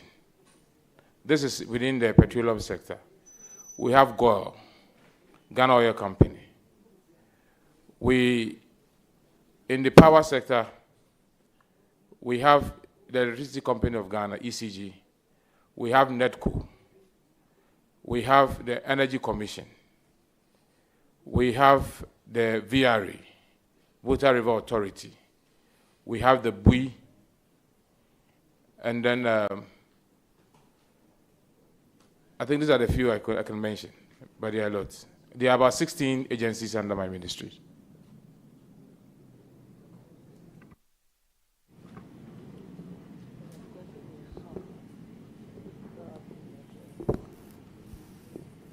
So you have 16 agencies. Yes, Mr. Chairman. And what will be your contribution in enhancing the efficiency of these institutions? Because I know as a deputy minister, you are going to serve on the boards of quite a number of them by way of the law that governs the operations of these agencies. You would have to be on some boards. What do you bring on board? Mr. Chairman, I cannot speak to the fact that I'm going to serve on any board, but I can assure that wherever my boss, the sector minister, places me, and whatever task he gives to me, I'll be very diligent and make sure I deliver to the best of my abilities. So share with us the energy policy of your party. Share with us your energy policy. Mr. Chairman, the sector, if I derive it from the president, his mission on the... Wait. The energy policy as contained in your manifesto is what I'm referring to. What is the energy policy as contained in your manifesto? If you've not read it, say so. Let's abandon it. If you would want to refer to your manifesto, say so. Because I have your your manifesto with me. If you don't have yours, I would give you your manifesto so that you say, so, you know, let's be clear so that I don't waste my time on that. It's not Mr. Chairman, fault. I have not appraised myself with the whole policy. Mr. Chair, that will be all for the nominee. Thank you very much, Leader. I have number of times, can't recount. I know that Leader and the MPP party and members of parliament are a bit infatuated with the NDC manifesto.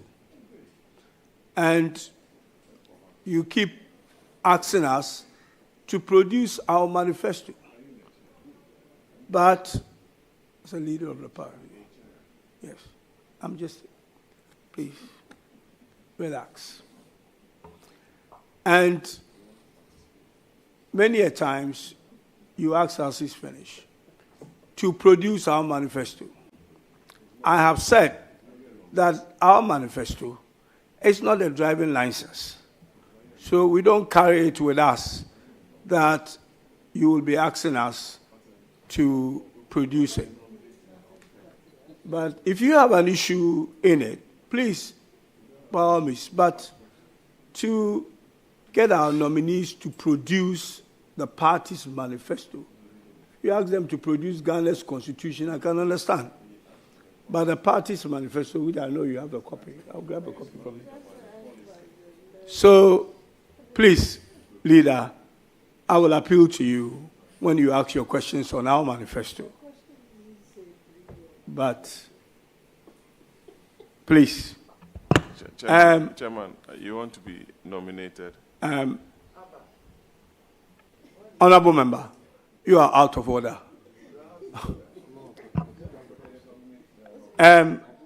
Honorable nominee, congratulations. Thank you, Mr. Chairman. Mr. Chairman. Mr. Chairman. I'm actually wrapping up. And I'm not asking you a question, actually. I want your view on something. When Ghana became an oil-producing nation, under His Excellency, our former president, President Atta Mills, who is no longer with us, he set up commercial producer of oil. He set up 3 funds, basically not alone, but with the government at the time. I'm sure you are aware of the ABFA, which is the annual budget funding. And then we had a stabilization fund, which is the one that we draw from it as and when need be. There was a third one in his wisdom. That's the wisdom of former President Atta Mills, which is known as the Heritage Fund. I'm sure you've heard about the Heritage Fund. And the idea was that he wants the oil that we have today, some of the revenue that come out of it, to be put away for future generation. So it's basically a fund or a sovereign fund which is invested in other jurisdictions to earn revenue on it and build it up for future generation. You are going into the energy ministry. You are a young man. So the future generation that His Excellency Professor Mills thought about then, you are one of the people that he was thinking about, and even those who will come after. That fund has been in operation for many years. many opinions on it, I wouldn't say government, have had a different thought as to what to do with that money. It's got a sunset on it at some stage. But Chairman, this is your new style. If you appeal to us again, it will be difficult to. you want to come in, I'll give you the space to come in. I'm talking to my But, deputy. okay. Play. Chairman, this is your sermon. Uh, Your next nominee may suffer. Let's finish it. He's gone. and Discharge him. basically, what I basically wanted to ask you is that what is your view, your personal view as a young man and somebody going into the energy space? What Ghana should use that money for, in your own view? It's not a policy opinion, if you have any, for future generation. This is a personal view that the man.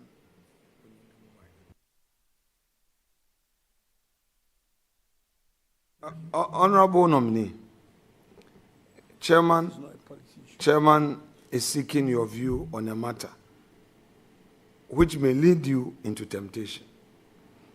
You know, if you do a political punch, you may be discharged, but your next nominee may suffer. So the choice is yours. You are going to support your minister, and Chairman wants to solicit some political views from you to score some political point.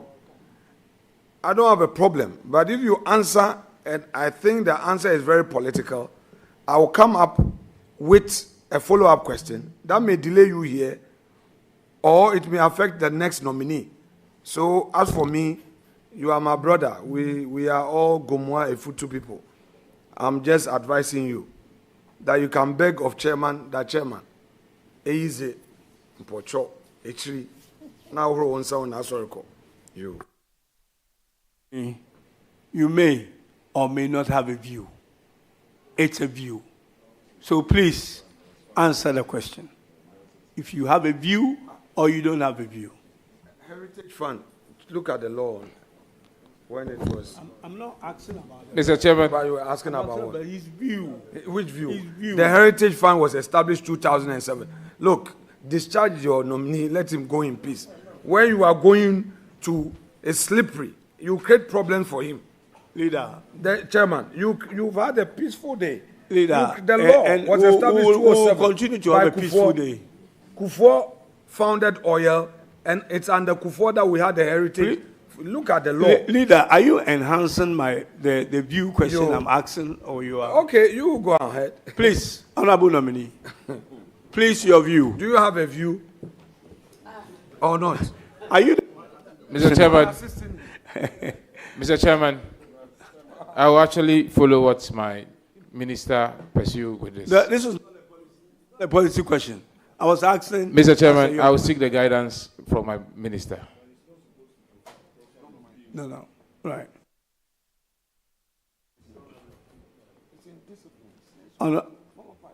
Honorable members, let's have one meeting here.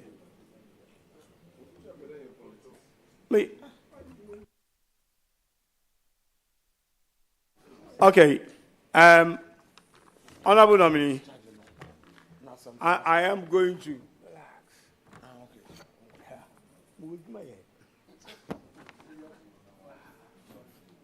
Honorable nominee, I am just going to. I have been given a list of people, friends and family who came to support you. And I'm going to call out their names and thank them for coming to support you. I have here on top of my list Mrs. Anita Pencil Jan Mensah, which is your spouse. Nana Kofi Kwa II, Odikro of Gomwa, Jokwa, representative of the Gomwa Ejumakun Traditional Council. Nana Apaba IV, the Queen Mother of Gomwa Imperium, I'm sure I've got the name right, Imperium, representative of the Omahini of Ejumaku traditional area. Nana Obumensa the ninth, Odikro of Gomua Mampon, is also a representative of the Gomua Asen Traditional Council. Dr. George Blankson, the former Commissioner General of the Ghana Revenue Authority. Our own Nana Sam Butler, who is the chairman of the Central Regional Accra Caucus of the NDC. Mrs.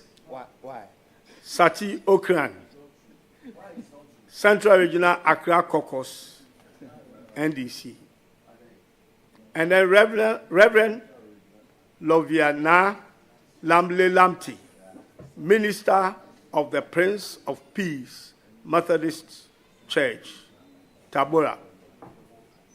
Then we have here our own Professor Richard Kofi Esiedu, our Central Region Chairman. And then Honorable Theophilus Edumesa, a former DC from Gomua West.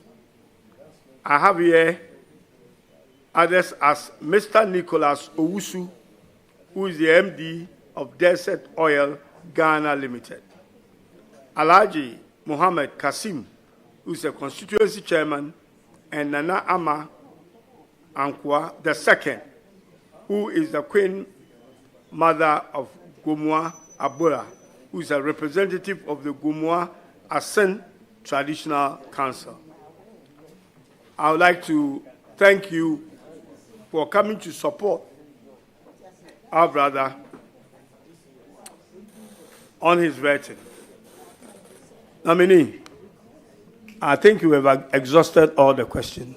So at this juncture, I would like to discharge you, and you will hear from the committee. You are duly discharged. Thank you. Thank you very much, Mr. Chairman.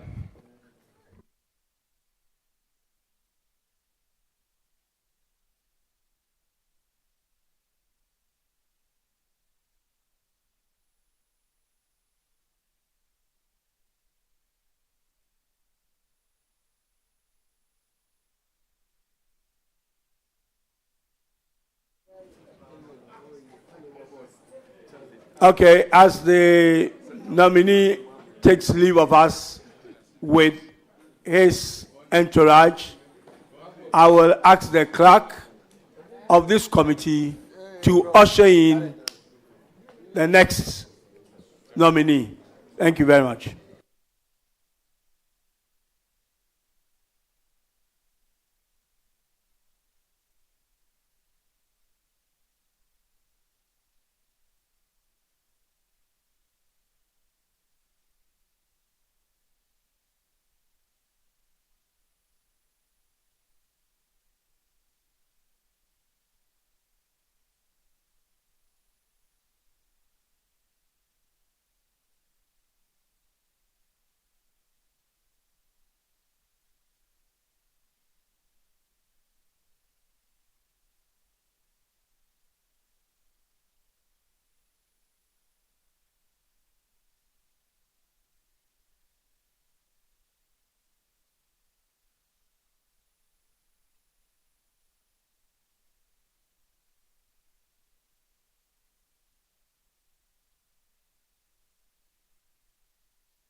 Honorable members, I will call this meeting to order and ask the clerk of the committee to administer the oaths with the nominee.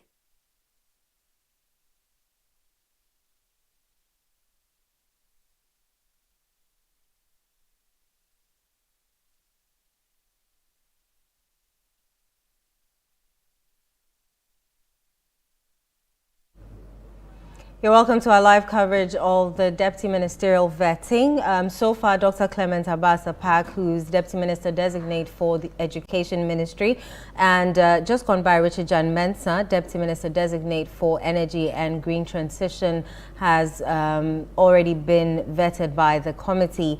Next to be vetted is Deputy Minister-Designate for Food and Agriculture, John Kofi Seto Dumelo, MP for Ayawaso West, Wogon. Some of the things that Richard John Mensah touched on was the privatization of ECG, which he says is in Ghana's best interest. He also mentioned a couple of other things, including the debt owed government institutions to ECG, and he says that maybe the adoption of technology is the way to go in that direction. He also touched on Doomsor, which he says it's not back, and that they will get to the bottom of that. He also mentioned the cylinder recirculation model, which he says they should engage stakeholders to figure out a way forward in that regard, because it is a good thing that would help the country.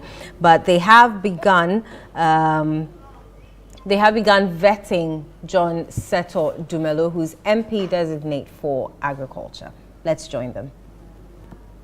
My name is John Matthew Kofi Seto Dumelo. I was born in Accra, raised in Tema. I went to Christ the King International School, went to Achimota. I've always had a passion for agriculture and film. I did my first film in 1991. I got into farming in 2006, 2007. That's about the same time I also got into agriculture. I've always had a passion for agric. I've always followed my passion. I found myself in politics from 2012 onwards. 2016, I campaigned around the whole country for President Mahama and the NDC. 2020, I contested for the Ayawaso West Wogon seat. I nearly won. I didn't win. 2024, I tried again, but this time around, I was successful. And so my life has been a little bit of up and down, but all in all, I'm grateful for today. And then also, I'm also grateful for the parents that I have who are not here with me today. Thank you. Thank you very much. I will invite the Honorable Minority Leader for his initial remarks. Thank you.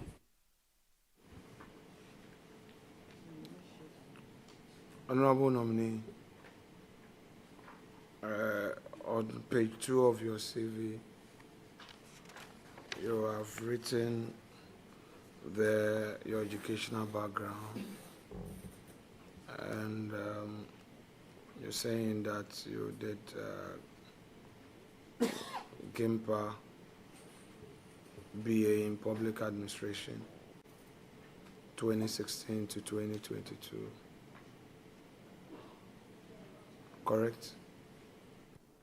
Mr. Chairman, I think that was a mistake. It was 2016 to 2020. So you will take the leave of chair to amend it? Yes, Mr. Chairman. Okay. I haven't given you the leave yet. Sorry. Honorable nominee. And I'll grant you the leave. Leader, I think they said the audio. So, Honorable nominee, back to the question. Page 2 of your CV, you have the BA in Public Administration, 2016 to 2022. Is there anything you would want to do on the dates? Yes, Mr. Chairman, I think I would like to correct it. It was 2016 to the year 2020. All right. What about the same GIMPA, Masters in Governance and Leadership? Are the details there correct? Yes, Mr. Chairman. So you have the certificates for that? Yes, Mr. Chairman. And your transcripts? Yes, please. Please, what about the 2023 to 2024 Masters in Natural Resources Law? University of Ghana School of Law. Yes, Mr. Chairman. You have the certificate? Yes, please. When did you graduate? 2024. When in 2024? I don't remember the exact month, but I think it was around May or April. April or May. Before I go on, I acknowledge a senior colleague, the Honorable Minister responsible for Agriculture, Food and Agric, correct? Yesterday, his bosom friend and brother was here, and I didn't see him. It was I didn't see him. I didn't see him, but he was here.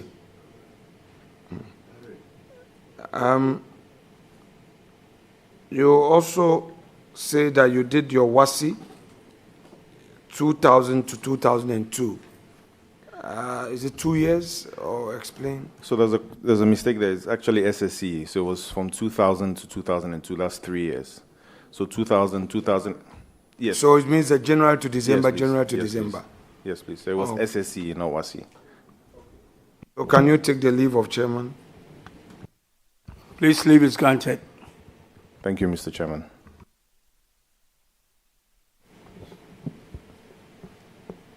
So, you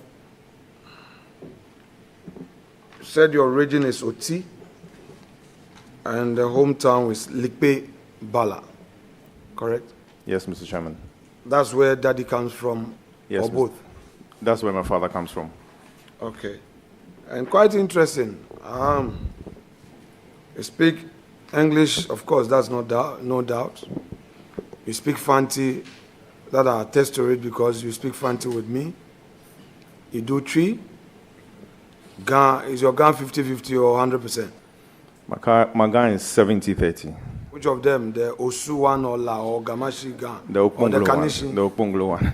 The Oponglo gun? Yes, please. Okay. Then your Ewe? Oh, my Ewe there, respectfully, I think I'm better than you small. Oh, Nyatepea? Merkui. Oh. So, you mean you are better than me? Small? If my answer wouldn't mean you would worry me, then I have to be. Well, it's unfortunate. Mine was 100%. But when they took me back to Winneba, the Futu, which is the Guan language, took away the Anlo. And by the time I got to St. Augustine's, that was the first time I met the language again. And it couldn't come again, unfortunately.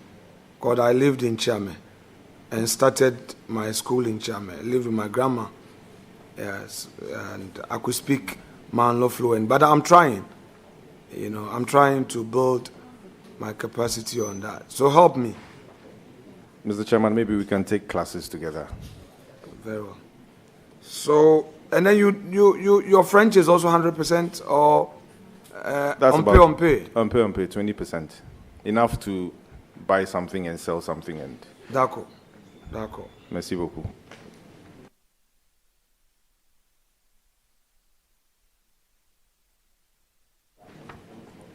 And you have said that you work as CEO Melo Foods 2015 July to present.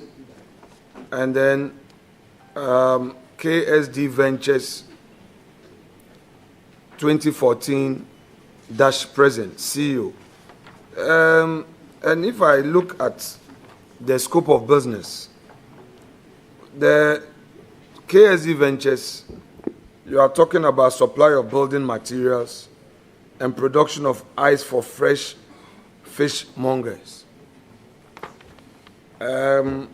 If you come to the Mellow Foods, packaging, distribution of ginger, cabbage and snails, distribution of approximately 50,000 crates of eggs weekly, distribution of 600 kgs of fresh goat meat and beef weekly, engaging over 7,000 smallholder farmers in 11 regions, and overseeing daily activity of 34,000 bed capacity poultry farm. So, you are a poultry farmer? Yes, Mr. Chairman. How many people do you employ at Mellow Foods? Thank you, Mr. Chairman. Directly about 10, indirectly over 100. What about KSD Ventures? Just 3. This is a business you own as a sole shareholder? Sole proprietorship. So it's a sole proprietorship? Yes, Mr. Chairman. Business. Okay. Where do you live? I live in East Legon, Mr. Chairman. Your rented property or your own property? It's family property? It's a leased property. Okay, so lease for how long? For 20 years. I see. But you've not provided the address here. You only have your postal address. It was an oversight, sorry. So would you take the leave of chair to amend those records? Leave granted, nominee. Thank you, Mr. Chairman. That all the amendments you would do, when we are done, you would get it done by your secretariat and furnish same to us. Thank you, Mr. Chairman. Let me be very honest with you. My first encounter with you, I found you very humble and respectful. Your language, use, and how you carry yourself. What do you say to those out there who may have an otherwise perception about you? Because this our enterprise is driven by perception. Perhaps some utterances we've made in the public space, how we've gone about things and all, drive them into a certain direction. What have you to say to those out there who may not know, as I know, that you are humble and you are respectful? And I would want the records to reflect that this is what I know about you this day. What do you want the public to know about you? Thank you, Mr. Chairman, and thank you for the kind words. Like they say, opinions are like noses. Everybody has them. That's not an appropriate simile. Opinions are like noses, please. Just... I'm sorry, Mr. Chairman. Yes, I mean... Everyone has a different opinion of other people. And it's just human nature that before you meet somebody, you would probably have a different perception about them. And I've had that quite a number of times where when people meet me, they'll ask me, they'll tell me that they didn't know this was how I was and that they had a different perception about me. Some too feel that perhaps because of some movie roles I did, I might be a little bit rude and arrogant and so on and so forth, but I'm far from that. Thank you, Mr. Chairman. You've not said anything yet. You've not answered my question. You were only interested in making a case. This is Mr. John Dumelo. Tell us about yourself. Thank you, Mr. Chairman. Mr. John Dumelo is a humble and kind man who believes in love. He believes in peace. He believes in humanity, and he has love for everybody. Thank you, Mr. Chairman. Are you a Catholic? A staunch Catholic. Ah, okay. Do you have a firm belief in the rosary, the power of the rosary? Yes, Mr. Chairman, I have one here. Yes, please. You brought your rosary? Yes, please. Are you familiar with St. Francis of Assisi's prayer? No, that one I didn't get there. Pardon? But listening to you in some of the interviews in the vetting committees, yes, you've had a lot. You always say that prayer. Lord, make me an instrument of your peace. Yes, please. Okay. You may want to read that prayer. I mean, it inspires me a lot. That great saint. Thank you. All right. Do you belong to any of the Catholic lodges? You know, the Catholic Church has some fraternal societies. The lodge, the Catholic Church also has lodges. The Knights of St. John's, the Marshal. These are lodges in the church. Do you belong to any of them? Thank you, Mr. Chairman. Apart from being a mass servant when I was young, I don't currently belong to any society in the Catholic Church. Are you a regular churchgoer? No, I'm not going to use churchgoer. Sorry. Are you an active member of the church? And if so, which parish do you belong? Thank you, Mr. Chairman. Just be honest. You've been honest thus far. I mean, just be honest. When I was in Tema, I entered St. Joseph the Worker Catholic Church. Before, currently. No. Okay. Let's move, because you are the last for the day, correct? Yes, please. And we want to finish you quickly. I Thank mean, you. Currently, where is your parish? You've not been to church for a long time. You know, let's close this matter so that we make progress. You know, let's close this matter and then we make progress. Mr. Chairman, I currently attend Mary Mother of Good Counsel Church Airport. Regular? It depends on your definition of no, regular. Okay, so I will define it for you. Do you pay your tithe in the church? They have your records of tithe pay? My dues, yes, please. You regularly? Yes, please. So, who is the parish priest there?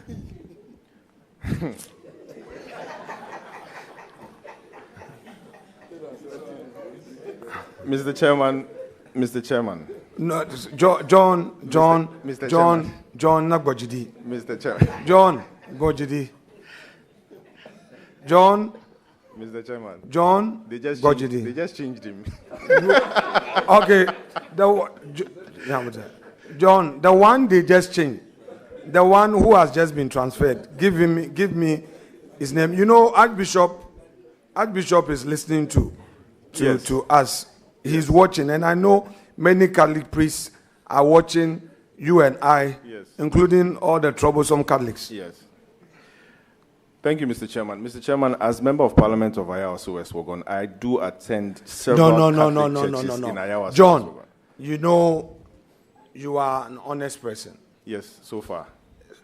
You have your rosary with you. Yes, please. We have all sinned. Yes. And falling short of the glory of God. That's true. Don't do this and that. The man you are going to work with, Eric Opoku, yes, he doesn't like this. Yes, please. If it is this, it is that. Yes. And then just own up, let's move away from there. Yes, please. The Mary Magda of Good Counsel. Yes, please. That you say you attend. Yes. Is that your parish or not? Be honest with me. Thank you, Mr. Chairman. I do pay my dues. No, we dues, Catholic dues. Yes. Dues at the place. Church. Yes. What about tithes? Oh, I pay my tithe. At the same place? Yes, please. But I spread it across the other Catholic churches. No. Menyo, Amega, Dumega, Mede Kuku now, please. The point is that the father who has just been transferred. Yes. Oh, yeah.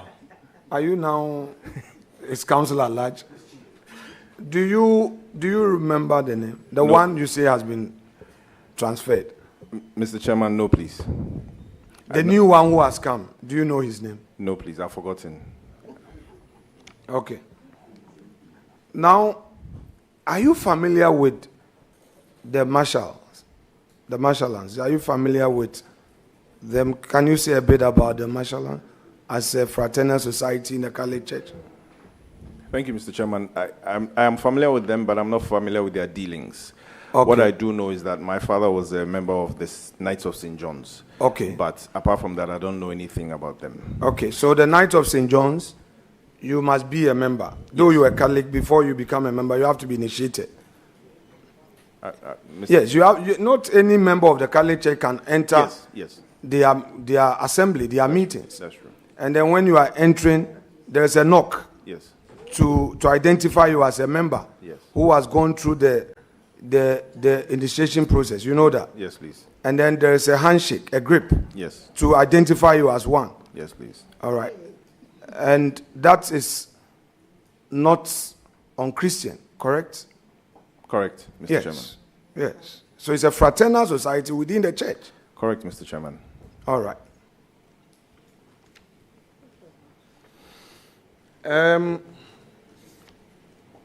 Let me ask you about your referees.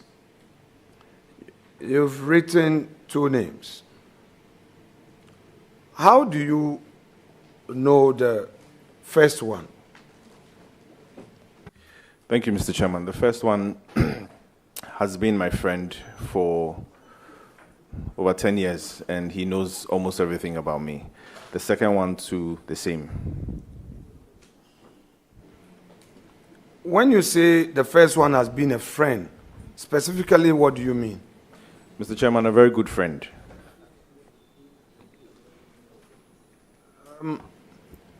So you think that a friend with whom you share the same esprit de corps is okay to be your referee? I mean, in your own view. Yes, Mr. Chairman. I hear you. What about Samuel Dafoe? Same, Mr. Chairman. Who is he to you? He's also a very good friend who I've known for over 10 years. Okay. What does he do? He's into oil and gas, Mr. Chairman. Did you at any point attend KNUST? Yes, Mr. Chairman. What course did you read? I studied civil engineering, Mr. Chairman. Okay, so why did you divert from civil engineering to public administration? Because in your educational background, you didn't list it at all. But in your leadership, you said KNUST, civil engineering student, assistant, you said organizing secretary, civil engineering student, 205 to 206. Then you also said Queen's Hall Planning Committee, 204 to 205. So I just wanted to understand why you were saying KNUST leadership, yet it doesn't have any space in your educational background. Thank you, Mr. Chairman. Mr. Chairman, I've had a passion for acting and farming for a very long time. And so in my 4th year of KNUST or civil engineering, I had one more paper to write, which I didn't go back to write that paper, and I followed my passion of farming and acting. Hence, that's why I didn't write it in my CV. Okay, hold on. So, where did you leave school in your final year? I left after my final year. Oh, so you did the 4-year civil engineering? Yes, please. But you had a paper to write? Yes, please. Which you did not write? Yes, please. Oh, I see. Then you left to follow your passion? Yes, please. For acting? Yes, please. Okay, then yours is better than mine. Please, I don't know about yours, sir. Also, I'm ready to share. Yes, please. Because I did become level 300. I abandoned UCC, and I went to do law because I didn't like accounting, and I was struggling. So I left, and I went to follow my passion of doing law. Thank you. So I don't have it in my CV too. Yes, please. Yeah. So that's what you did. Yes, please. But it's not too late to go and do that one paper to have your degree in civil engineering. Oh, right now I have 3 other degrees, so I'm okay. I see. Yes, please. It may help. You may try. Thank you, Mr. It's just a paper. Thank you, Mr. Chairman.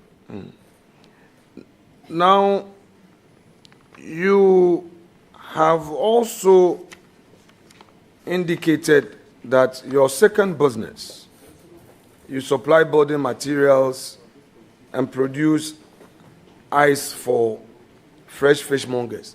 So the ice, have you done a factory to produce the ice? Thank you, Mr. Chairman. Yes, please.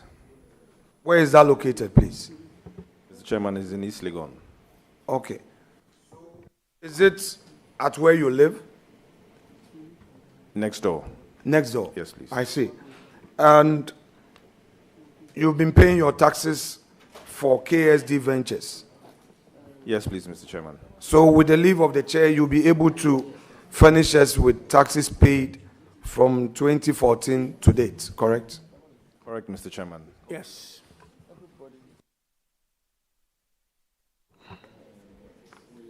You can also furnish us with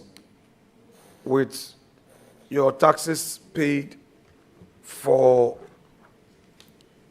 Mellow Foods from 2015 to date, correct? Yes, Mr. Chairman.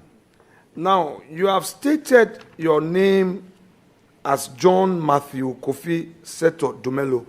Is that what you have on your certificate? Mr. Chairman, on my certificates, I have John Kofi Seto Dumelo. No Matthew? On my certificates, no. On your date of birth, do you have John Matthew Kofi Seto Dumelo? No, Mr. Chairman. On your passport, do you have John Matthew Kofi Seto Dumelo? No, Mr. Chairman. On your Ghana card, do you have John Matthew Kofi Seto Dumelo? No, Mr. Chairman. What name did you register with the Electoral Commission? John Kofi Seto Dumelo. So, in the Gazette and the subsequent communication to Parliament, the name there is what? John Kofi Seto Dumelo. Now, the letter communicating your nomination to Parliament, have you had the opportunity to see it? I have, but I didn't pay attention to the name. Okay. Does it have Matthew? I may not recall, Mr. Chairman. It doesn't. Would you want to take the leave of chair to amend the records? Because you are now going into public office and you don't want unnecessary controversy. This is Ghana. People can be petty. They can get at you on anything. You are now being ushered into this new life where anything goes. So, would you want to change it?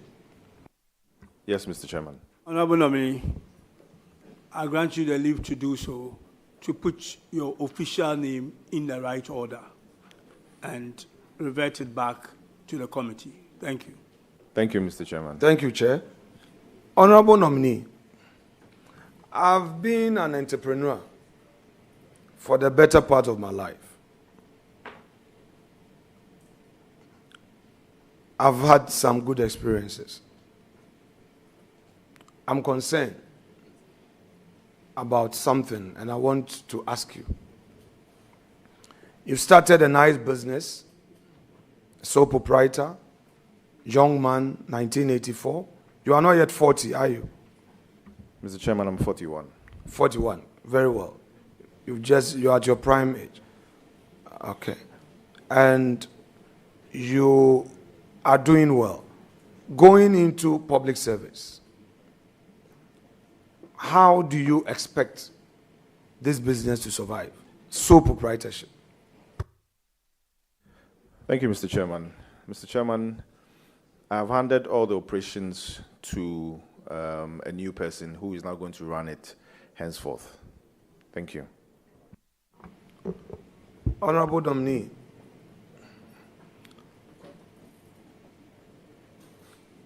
wouldn't you prefer to drop this offer from Mr. President so you maintain your seat as an MP and build capacity in the private sector Because from sole proprietorship, you're likely to grow and make it a limited liability company.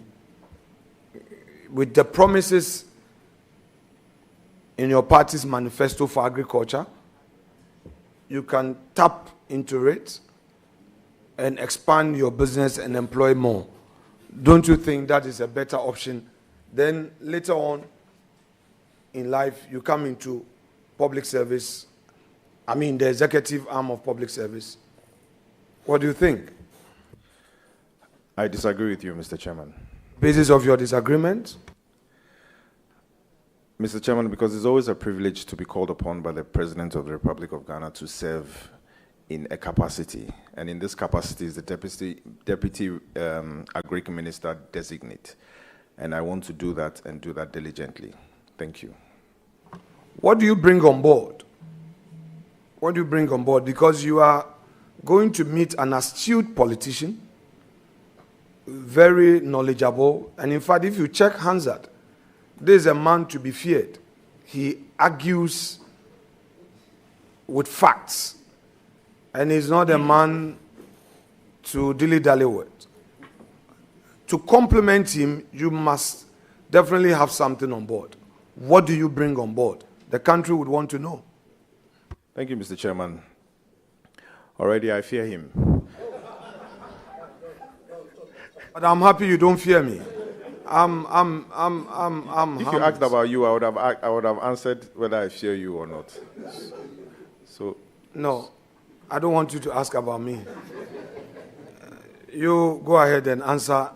Thank you, Mr. Chairman. I know he's very knowledgeable. I've been listening to him. I've been studying him. And this is a great opportunity to learn under him. Him being an astute politician and a great farmer and somebody who is very knowledgeable in agriculture. I think this is the best opportunity for me to also learn under him and follow that same path. Thank you, sir. So, now, you know your region, T. How many of you have been nominated for this ministerial, deputy ministerial thing so far? Mr. Chairman, so far, just one person, Honorable Kofi Adams. Your home region, OT? Yes, please. Oh, so you are a Greater Accra MP. So your nomination fills the Greater Accra space. At the same time, it also fills the OT card. So you are from Greater Accra and OT, correct? Well, yes, sir. Yes, Mr. Chairman, and also Central Region and Ashanti Region. Okay. John, it looks like you have some presidential ambition. Oh. Yes, because because there's going to be vacancy. No, it's a privilege to serve your nation. Don't run away from it. No. Don't run away. You are an actor, a businessman, an MP. Come 2028, there will be vacancy. President Mahama is not contesting again. The field will be open. You are from OT, Greater Accra, Central, and Ashanti. Masa, you speak French. You speak Twi. Oh, you qualify. You are 41. You overqualified. In fact, you will be 44 in your prime age. Wouldn't you consider it? Mr. Chairman, there are so many seniors ahead of me. Okay, so not now. Mr. Chairman, if it's the will of God, yeah, all right. Everyone who enters politics aspires to obviously get to the top. If it's Very the will well. of God for me to get to the top in 2058 or 2064, I will wait. 2058, you'll be... How old would you be in 2058? Very old. Because we are hearing Asedun Katia, Julius Debra, Eriko Poku. We are hearing Eriko Poku, Julius Debra, Asedun Katia, Asedu Fabakon, Asedun Katia Fabakon, Julius Debra Fabakon, Eriko Poku also Fabakon. Leader. So we just want to be sure. Leader. So we can now say John Dumelo also Fabakon. Leader. Leader. Mr. Chairman, I also heard your name. Don't go there. I'm not on. Okay. I'm not on. Honorable nominee. Just one second, Leader. All right. So, John, I haven't said it. I was just. You are leading the nominee into a very dangerous territory. He has to leave And the Fabakun, Leader, with all due respect, you are completely out of order. Oh, very well, that's all right. John, you know, my posture has always been that when I get it wrong, and I know I've gotten it wrong, it shouldn't take anything away from me to say I'm sorry. It would help me to learn. I try to watch some of my videos when we are done with the chamber work in the night. If I don't do it in the night, I do it in the morning to check what I did the previous day. Was I too harsh? Was I too hard on myself? Did I do it right? Get some friends to straighten me up. When we mount the campaign platform, the rallies, we sometimes slip. Do you agree that we sometimes slip? Yes, Mr. Chairman. Let me open you up generally and see how you would recall some of the excesses, if any. Do you recall anything politically you've said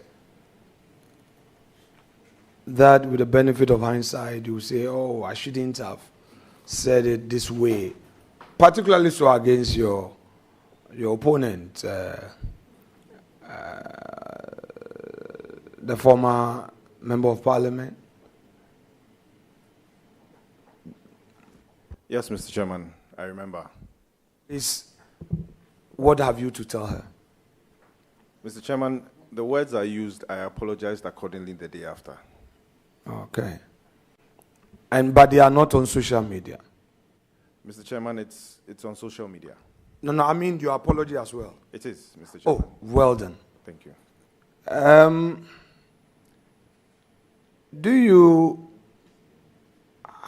have any regrets coming into mainstream politics vis-a-vis the privacy of your business life?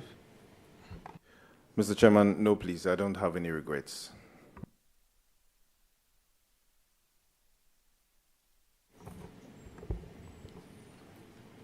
John, how would you want to inspire the youth of Ghana?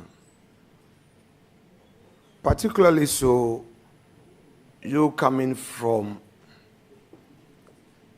the area, you know, your constituency is largely of the academia stock, full of academics, students. What do you hope to inspire them with? Thank you, Mr. Chairman. Mr. Chairman, for me, I want to inspire people to be able to follow their passion, follow what they want to do, and do it well. I'm a man of probably many talents. In the movie industry, I think I did quite well. In the business industry, I think I'm doing quite well. And politics, I'm yet to do well. And so when some people look at me, they might be inspired to follow their dreams and follow their passions and make Ghana a better place. Have you read your party's policy on food and agriculture? Be honest about it. Yes, please, Mr. Chairman. You've read it? Yes, please. What's the policy on food and agriculture? Well, our policy on food and agriculture is simple. It's to just create food sufficiency for Ghana. is to feed the industry and feed ourselves. Through which methodology, modeling strategy? How do you hope to achieve that? Thank you, Mr. Chairman. With the feed ourselves, we hope to produce more. We hope to reduce post-harvest losses. We hope to feed the industry, and we hope to feed ourselves and export the rest. Thank you, Mr. Chairman. Now, in the process of ensuring food sufficiency, how does this fit into this, your slogan, 24-hour economy? Thank you, Mr. Chairman. Mr. Chairman, Ghana is one country that has just about one farming season. Our policy and our plan is to be able to farm all year round. Now, if we want to farm all year round, that means we would have excess food items available to be able to feed the industry. Now, once we have excess and we are feeding the industry all year round, definitely these industries have to run 24 hours. And so that's how come we'll fit into the 24-hour economy. Thank you, Mr. So what is the 24-hour economy? What is the 24-hour economy Mr. Chairman, of the NDC? Mr. Chairman, share with us. The 24-hour economy is one job, 3 shifts, 3 people. We don't see why Ghana should stop working at 5 o'clock. Ghana should continue working. And so if the industries are being fed 24 hours, definitely we need to employ more people. Definitely we need to move the economy forward.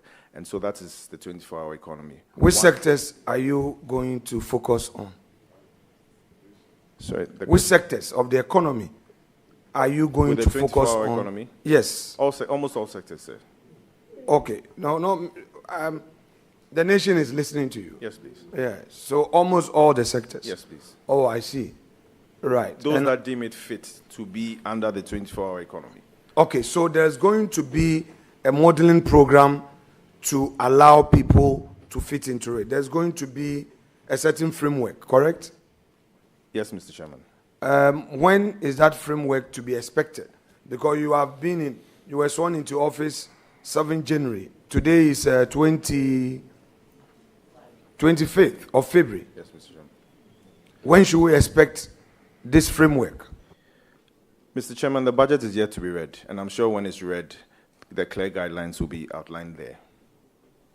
So, should we expect a 24-hour economy secretariat at your ministry where companies will be encouraged to register in exchange for some incentives? Thank you, Mr. Chairman. If rightly so, if that becomes very necessary, yes, we would have a 24-hour economy secretariat at the Ministry of Food and Agric. Yes, thank you. Leader. Okay, go ahead. Please. You go ahead. I'm not asking him policy questions.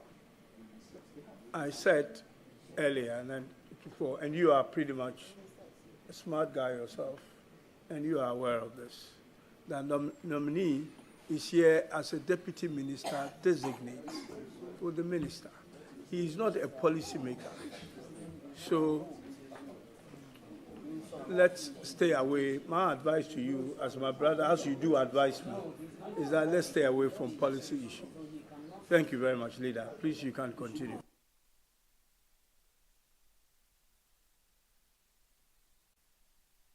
Honorable member for Awutu Senya West.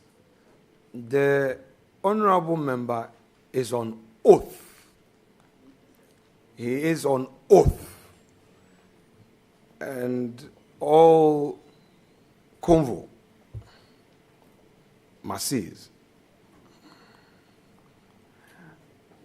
So, explain your earlier answer. I didn't get it because there were some few distractions. You call it my intervention a distraction?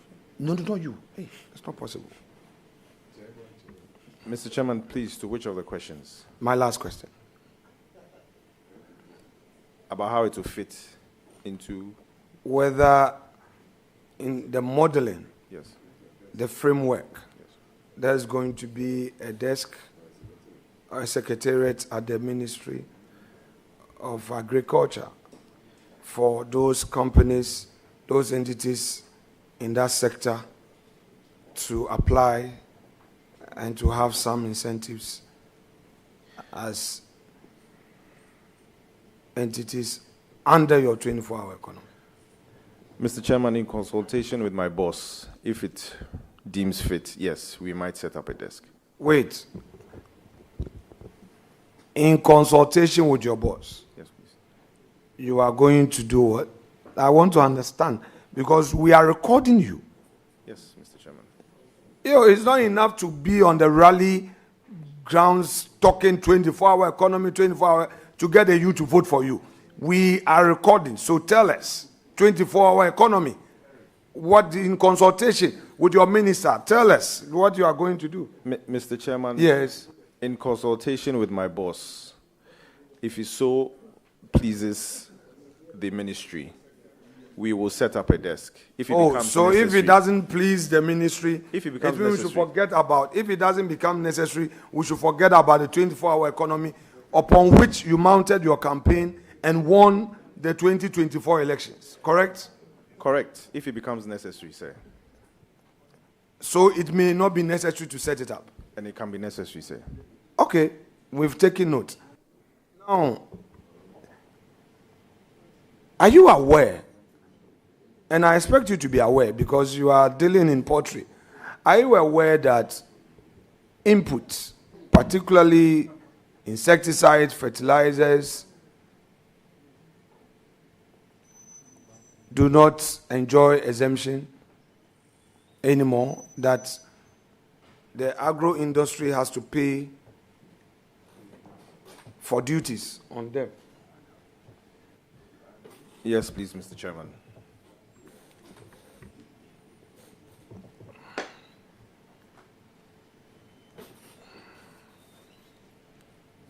Now, do you know that this exemption that was denying that sector is really affecting the industry?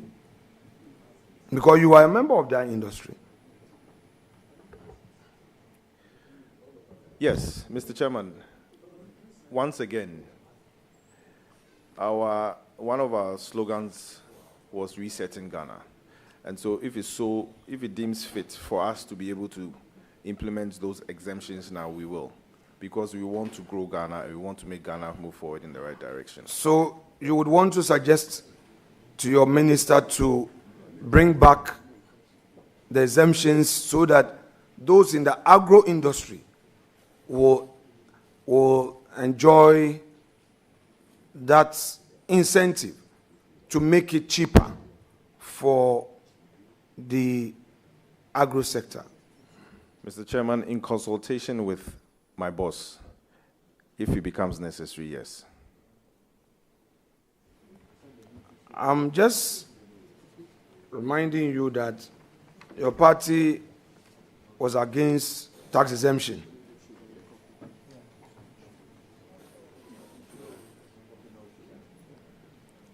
In the past. So if you are talking about going to introduce this exemption, then the industry will be happy to receive this incentive. So repeat that assurance so that the records will capture you properly. Mr. Chairman, it wasn't an assurance. It was in consultation with my boss. If it becomes necessary, we will implement it. Thank you.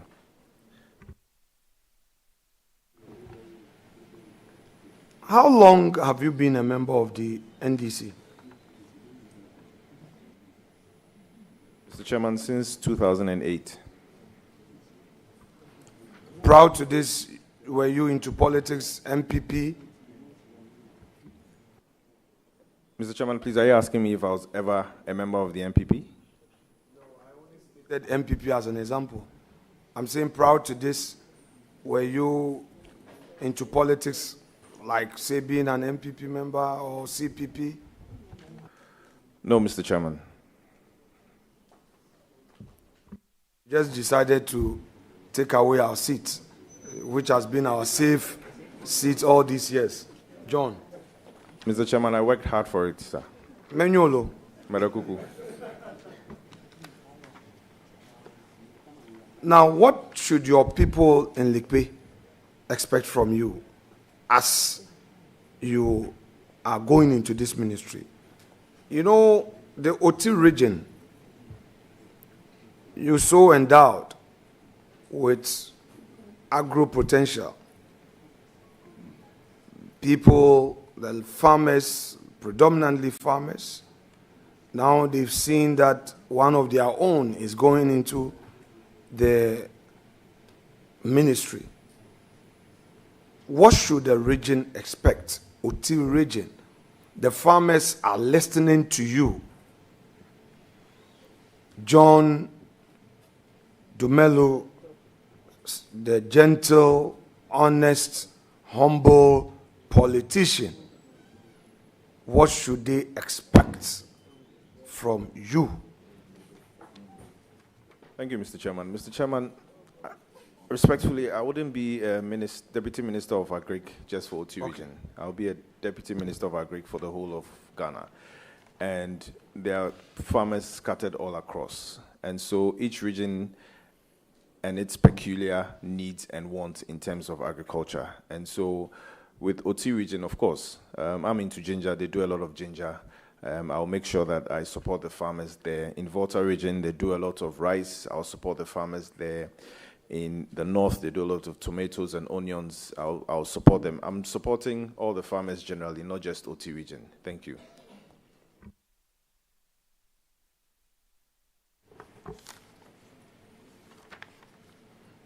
John, what is your own personal view of the unemployment situation in our country? Thank you, Mr. Chairman. I think the unemployment problem is a national problem. And we in the NDC, about to reset the country, will make sure that we'll create a lot of employment opportunities, especially in the agri space. And so it's a national problem, and we are here to fix it. We might not be able to fix all, but we'll fix some. Thank you. Have you become aware of discussions in the public space regarding Ghanaians who are losing their employment as a result of the directive of the Chief of Staff? Have you become aware? Yes, Mr. Chairman. Are some of these your constituents? Yes, Mr. Chairman. Have they come to appeal to you to help them get their jobs back? Mr. Chairman, my understanding is those who lost their jobs are being reviewed. And so those who will be re-employed, and those who will not be re-employed will not be re-employed. And so that's the understanding that I have. Yes. So what, if you pay attention to me, it will be helpful. However, you have given me some information that your understanding is that those who have lost their jobs, those situations are being reviewed, and those to be taken back will be taken back. Now, don't you think that the appropriate thing, therefore, would have been to keep these guys in employment and finish the review so that you take a final decision after the review, rather than terminating the appointment that they should all go home in their thousands? I say so because you state that some are your constituents and they've come to you. Mr. Chairman, I don't think so. I think that sometimes when matters are being investigated, they ask you to step aside whilst investigations are going on. And so I think that's the rightful thing they did. To terminate, to dismiss? Because this is not about step aside, go on some leave of a sort. They say, we've terminated your contract. I mean, that is what it is. Yes, Mr. Chairman. So you agree to that? Yes. That they should be sacked? They have been sacked? They've not been sacked. What have they done? They've been sacked, but they might be recalled upon review. Okay, so let's stay there a bit. Now, these your constituents who have lost their jobs as a result of this termination, mass dismissal. What have you been telling them as they came to you? What have you been telling them? Mr. Chairman, I've been telling them to hold on, that everything will be fine. So far, how many, upon account, have been approaching you? Not that many. You had 100, 200, 150? Maybe 15. Yes, sir.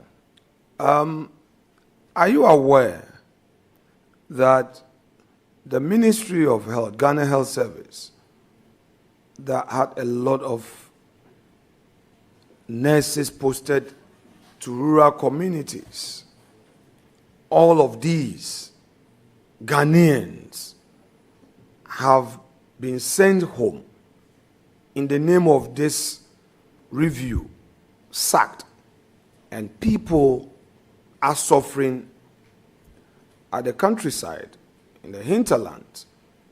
You have passion for humanity, love for humanity.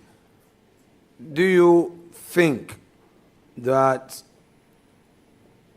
these Ghanaians must go through this?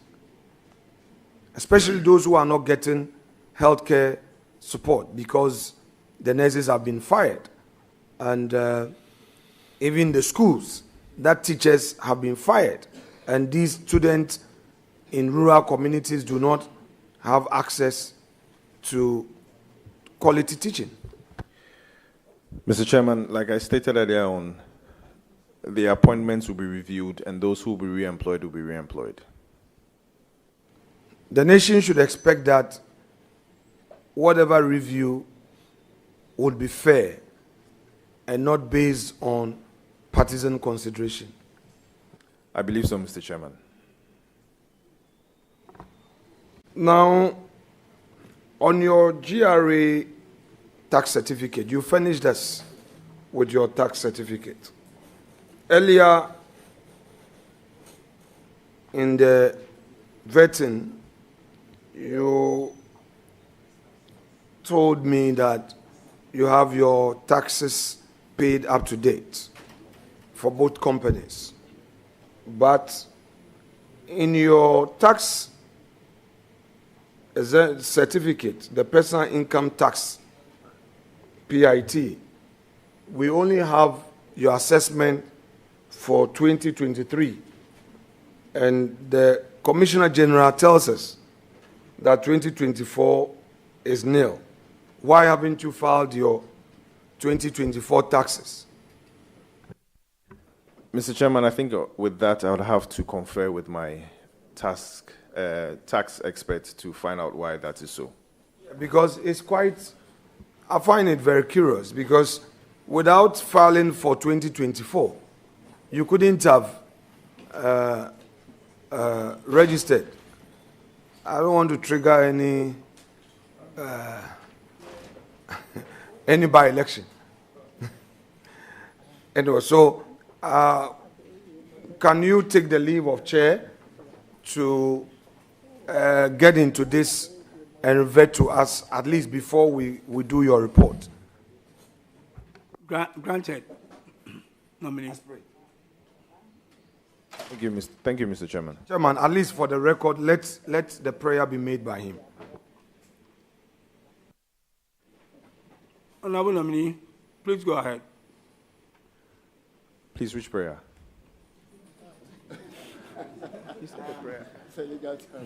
Oh. Please, I'd like to request that I provide the necessary documents. Absolutely. Thank you. Absolutely. No, for the records, the necessary document in respect of your 2024 tax obligation to the state.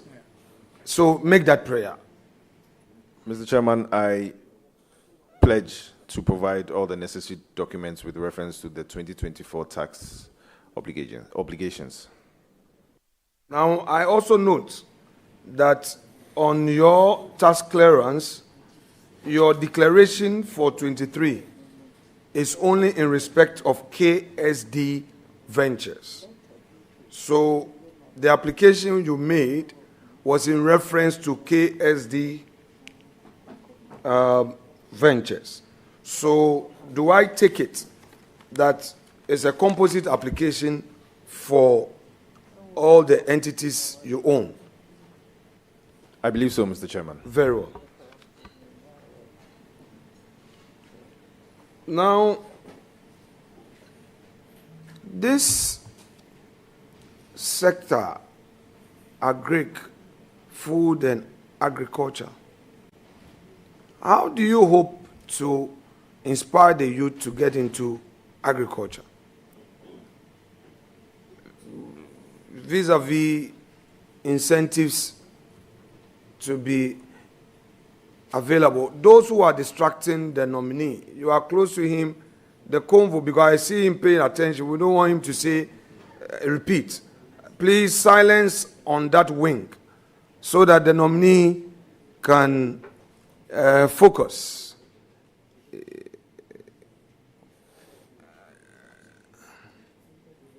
Yeah. Yes. Thank you, Mr. Chairman. Mr. Chairman, ever since I got into the agric space, or ever since social media became rampant, every time I do a post about agric and making agric look exciting, I've had a lot of engagements. I have had a lot of people wanting to get into the agric space. But what I tell them is that not everybody can be a farmer. And so you have the whole value chain. You have those who farm, you have those who provide transport, you have those who provide agric inputs, you have those who add value to it.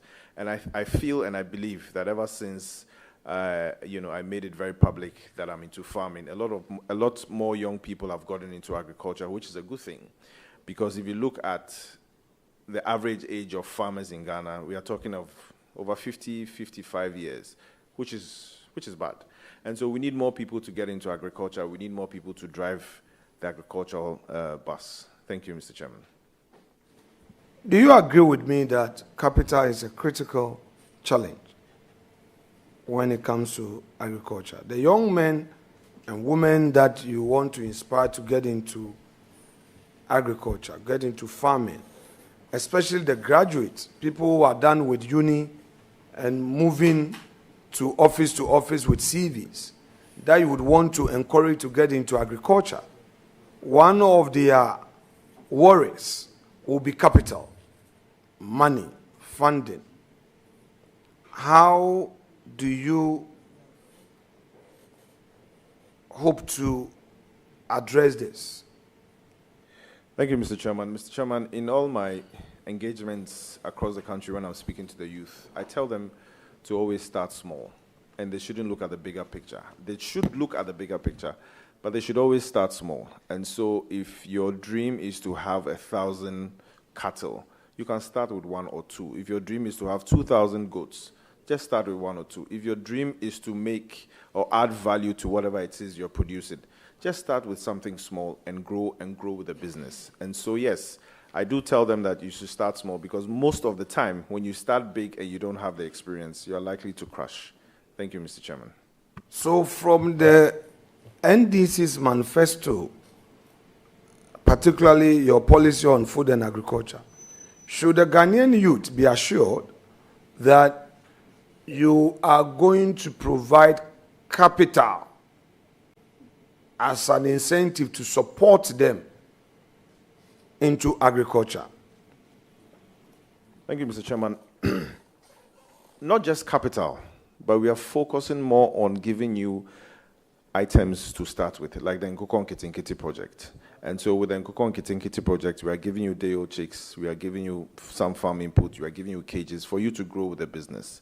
For other engagements like starting your own home farming, we are just going to give you some small capacity building to be able to start. And so it's not just about capital, it's about also capacity building. Thank you. So when do we expect this? When should we really expect this? Mr. Chairman, in consultation with my boss, we will let the House know, or the whole of Ghana know, when it can commence. You know, Mr. President, mandate is up to 2028. Correct. The 4 years started counting from the 7th of January. So there is no time. Those hardliners who will be advising that chase your political opponent, you have to tell them that it's about jobs for the people, not persecution of opponent. Because persecution of opponent seems to have started, but the jobs for the people, not yet. So when the country would want to know, they've heard you on talking about what your opponents have done wrong, they've heard you, but what about your own mandate? When are you going to start? At least give an indication. Your boss is here. Leave can be granted for you to consult him. Mr. Chairman, in consultation with my boss, we'll let the House know when we can start. Very well. We'll take you for your word. Now, this women banking, have you heard about it? Yes, please, Mr. Chairman. What is it about? What is it about? Thank you, Mr. Chairman. I've seen one of my mates right behind you. He's giving a signal that we should end soon. But I'm telling him that you're doing well thus far. So it's a basis for the continuation. But we'll be done soon. Don't worry. I know the chiefs have sat for some time. Thank you, Mr. But Chairman. we'll be done soon. Thank you. These are relevant matters for the industry, especially as you are a young man. Yes, please. Your campus people would want to know the promises you bring on board in the area you've been nominated for. Yes, please. Thank you, Mr. Chairman. In the area of agriculture, or in the area of business, what we realize is that women are always a formidable force. They are almost always the ones who can do business and do it well. But unfortunately, access to credit or funding is always a problem for them. And that's why the NDC agreed or has agreed to establish the women banking to be able to lend money to women at a relatively lower rate so that they can expand their businesses, they can create more businesses and create more jobs for the economy. Thank you. So a bank is going to be established, correct? Rightly so, Mr. Chairman. With the state as the sole shareholder? I'm not aware of the modalities, but what I do know is that a facility or a bank will be established to lend money to women. With branches across the nation? Rightly so, Mr. Chairman. Okay. So we have the NEIP, we have MASLOC, we have the Ghana Enterprise Agency. Particularly Ghana Enterprise Agency is providing support to our women. In fact, they created a digitalized platform so effective that you don't even need to know somebody to access that facility. You think that all these are not enough? No, Mr. Chairman. With the kind of economy that we have, all these are not enough. We still need more. So the resetting of Ghana, what does it entail at all? The resetting of Ghana. This whole reset, what is it all about? Share with us. Thank you, Mr. Chairman. Mr. Chairman, unfortunately, in the last 8 years, our economy hasn't been that good. And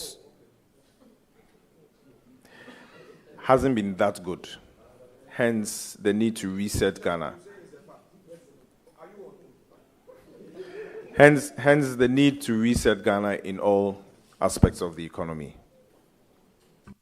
When you say our economy hasn't been that good, I want to appreciate the context. Are you relating it to the COVID that struck the world, the external shocks vis-a-vis the Russian-Ukraine war and other external factors, or what? What exactly do you mean by the last 8 years the economy hasn't been that good? I want you to place it in proper context. I want to understand you. Are you referring to the COVID that struck the world, where for a whole year the whole world was in a form of a lockdown, where there was no production, where government had to pay public sector workers even when no revenue has been generated, where GRA could not go out to take taxes, yet every public sector employee was supposed to be paid? Please explain to me what exactly you mean by the last 8 years the economy hasn't been that good. Mr. Chairman, if you listen to some of the comments made by the past administration, they confirmed and confessed that the economy was bad. And so I'm just reiterating what they said to say that the economy wasn't that good, hence the need for the NDC to reset Ghana in the right direction. So in the general sense of external shocks is what you mean? No, Mr. Chairman. Then in what sense? I mean, I just need you to... The external shocks affected everybody. Right. But Ghana wasn't able to drive out of it the way we expected them to. No, explain. I just want to understand. What I mean is that you mentioned COVID. You Right. mentioned Russia, Ukraine. But Russia, Ukraine, and COVID affected almost every country in the world. Some were able to navigate out of it, some couldn't. Some of the countries that did a successful navigation... Relatively, Ghana did poor. No, it's okay. I'm happy with the conversation. I mean, this is a public discussion and for the records. Share with us those countries that, in your view, and you can limit yourself to the sub-region, those countries in the sub-region that, in your view, they navigated better out of the COVID and met expectation. And unfortunately, Ghana could not. Please. Mr. Chairman, I'm only repeating what some of your party members said during their campaign time. That this is the honorable nominee. Yes, sir. Let's not go into campaign. Now you are a public officer. Yes. Okay, where you rely on data and facts. If you don't want to base your argument on some facts, statistics, and data, then let's retreat and then make progress. But if we are going to say things that people say on campaign platform, even my own party members, as you say, then we cannot make progress as a nation. Mr. Chairman, let's retreat and make progress, please. Chairman, that will be all for him.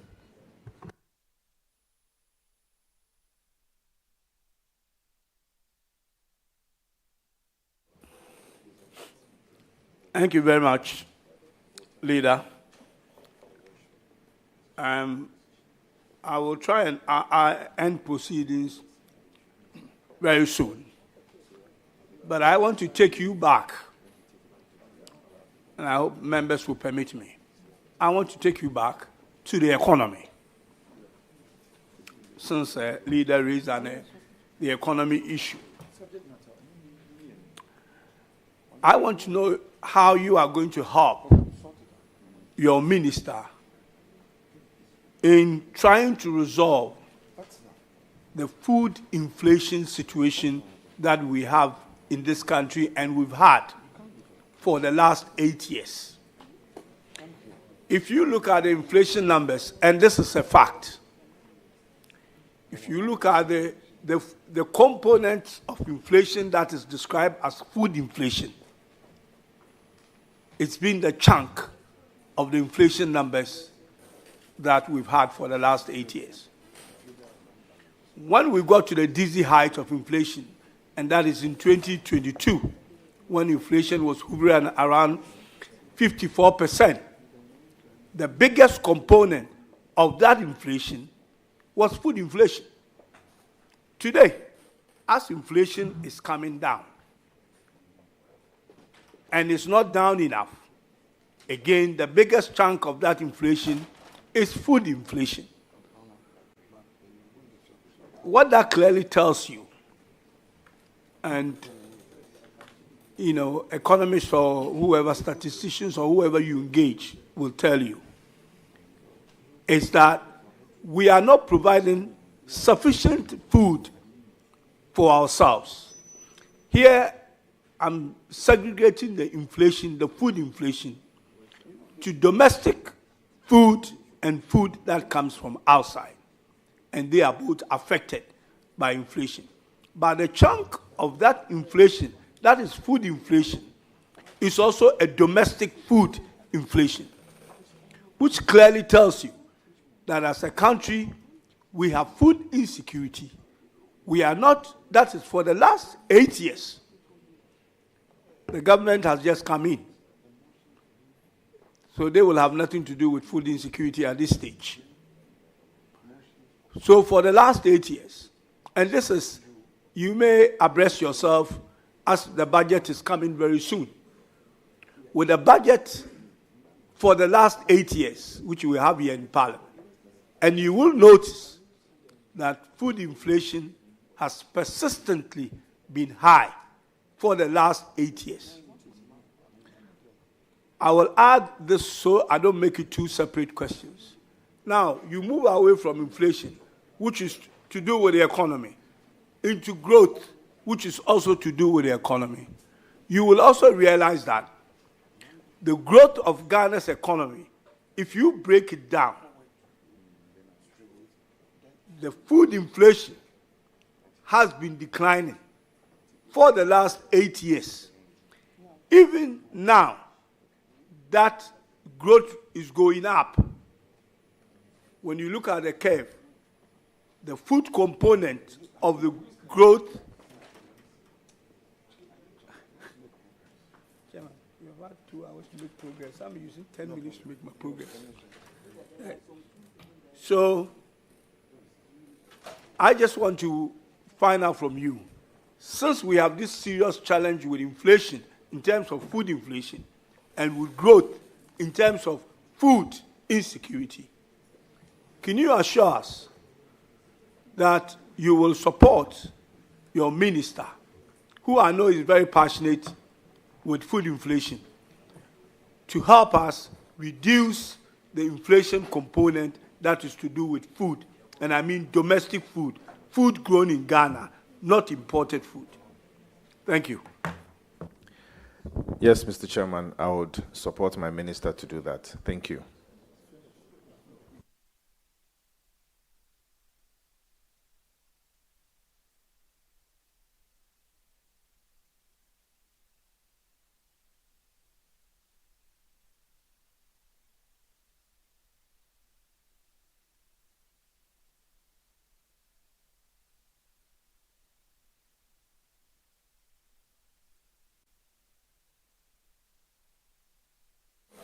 Sorry, I was trying to engage my leader here in a minor negotiation.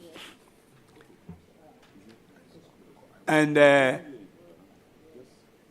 nominee, you have given me the assurance. You have, please, my leader interrupted me.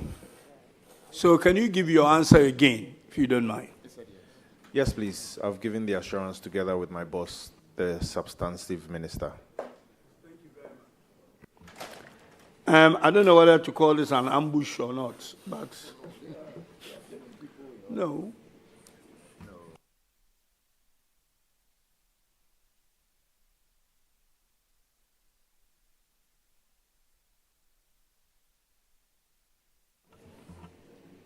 I will reluctantly yield. Is Dr. Isaac Yao Opoku here? And Honorable Henry Osei-Akoto is also here. Honorable Frimpong is also here. I just want to make sure. Honorable Frimpong is not there. Please. We've been here for quite a while. I just want to make sure we wrap this up. I have granted, what the leader has said. I just wanted to make sure the members that we are talking about are actually here in the room.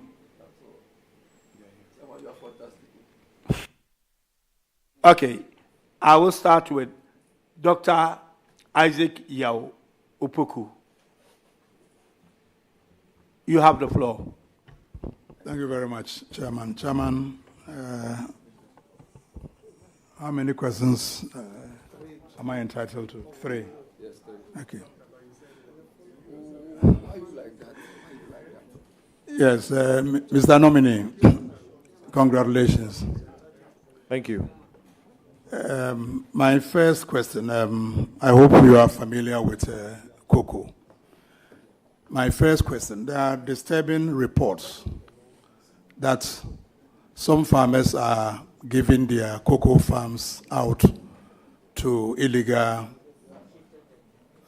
miners, what we call the galamsey. Apart from the promise that the minister made, the cocoa farmers will be paid 70% of the world market price. Apart from that, what other measures will you put in place to ensure that farmers do not offer their cocoa farms to galamseyers? Thank you, Mr. Chairman. I know that the answer that my boss gave was one of the best answers to solve, or one of the best solutions to solve this problem. Giving the cocoa farmers the right price will deter them from selling their cocoa farms. The second one is also to restructure or structure the whole mining industry well, so that wherever they mine, they will not be able to affect these cocoa farms. But I think that the main one is about pricing, and that's what my boss suggested, and that's what the NDC will do. Thank you. Follow-up question. So when should farmers expect the 70% payment? Mr. Chairman, normally the new, with the commencement of the new farming season, which is in October, that's when they review the prices. But I'm in no position to commit myself when it comes to the commencement of the new prices. The previous government reviewed the producer price in between. After the opening of the cocoa season, the price was reviewed in between. So are you telling cocoa farmers that the new price will not be announced until the new season? Mr. Chairman, in consultation with my boss, we'll be able to give the right answer at the appropriate time. All right, Chairman, still on cocoa. There are a lot of discussions. Is that your second question? Yeah, my second question, Chairman. All right, thank you. There are a lot of discussions about the involvement of the private sector in the external marketing of cocoa. What is your position on that? Thank you, Mr. Chairman. Mr. Chairman, we have to be very innovative when it comes to the cocoa sector. And if that would improve our market share, if that will improve our export, if that will improve our whole cocoa industry, then that will be a very good suggestion. But like I always say, I would have to consult my boss, and we'll see the right solution for this problem. Thank you. Chairman, my last question. I've gone through your manifesto, and it appears the manifesto is elaborate on crops, production of crops, and also to some extent on poultry production. But when it comes to ruminants, it's very scanty. Does it mean that you are going to neglect the production of ruminants, because protein intake in Ghana is very low, and the poultry industry has also suffered. So if the concentration is only on poultry, how sure are you that the intake of protein in Ghana, can increase, Because if you look at what the FAO recommends, we are far, far, far below. But your manifesto doesn't address the production of meat adequately. What assurance can you give to Ghanaians when it comes to animal production? Thank you, Mr. Chairman. One of the things we are going to do is to well equip our breeding centers, our livestock breeding centers. In the past, they haven't really been equipped, and what we are going to do is to really equip them. And an example is bringing in new breeding the livestock and letting it out into the particular district. And so we'll try as much as possible to decentralize the breeding centers so that more people can have access to the new breeds that are available for us to have multiple production going on.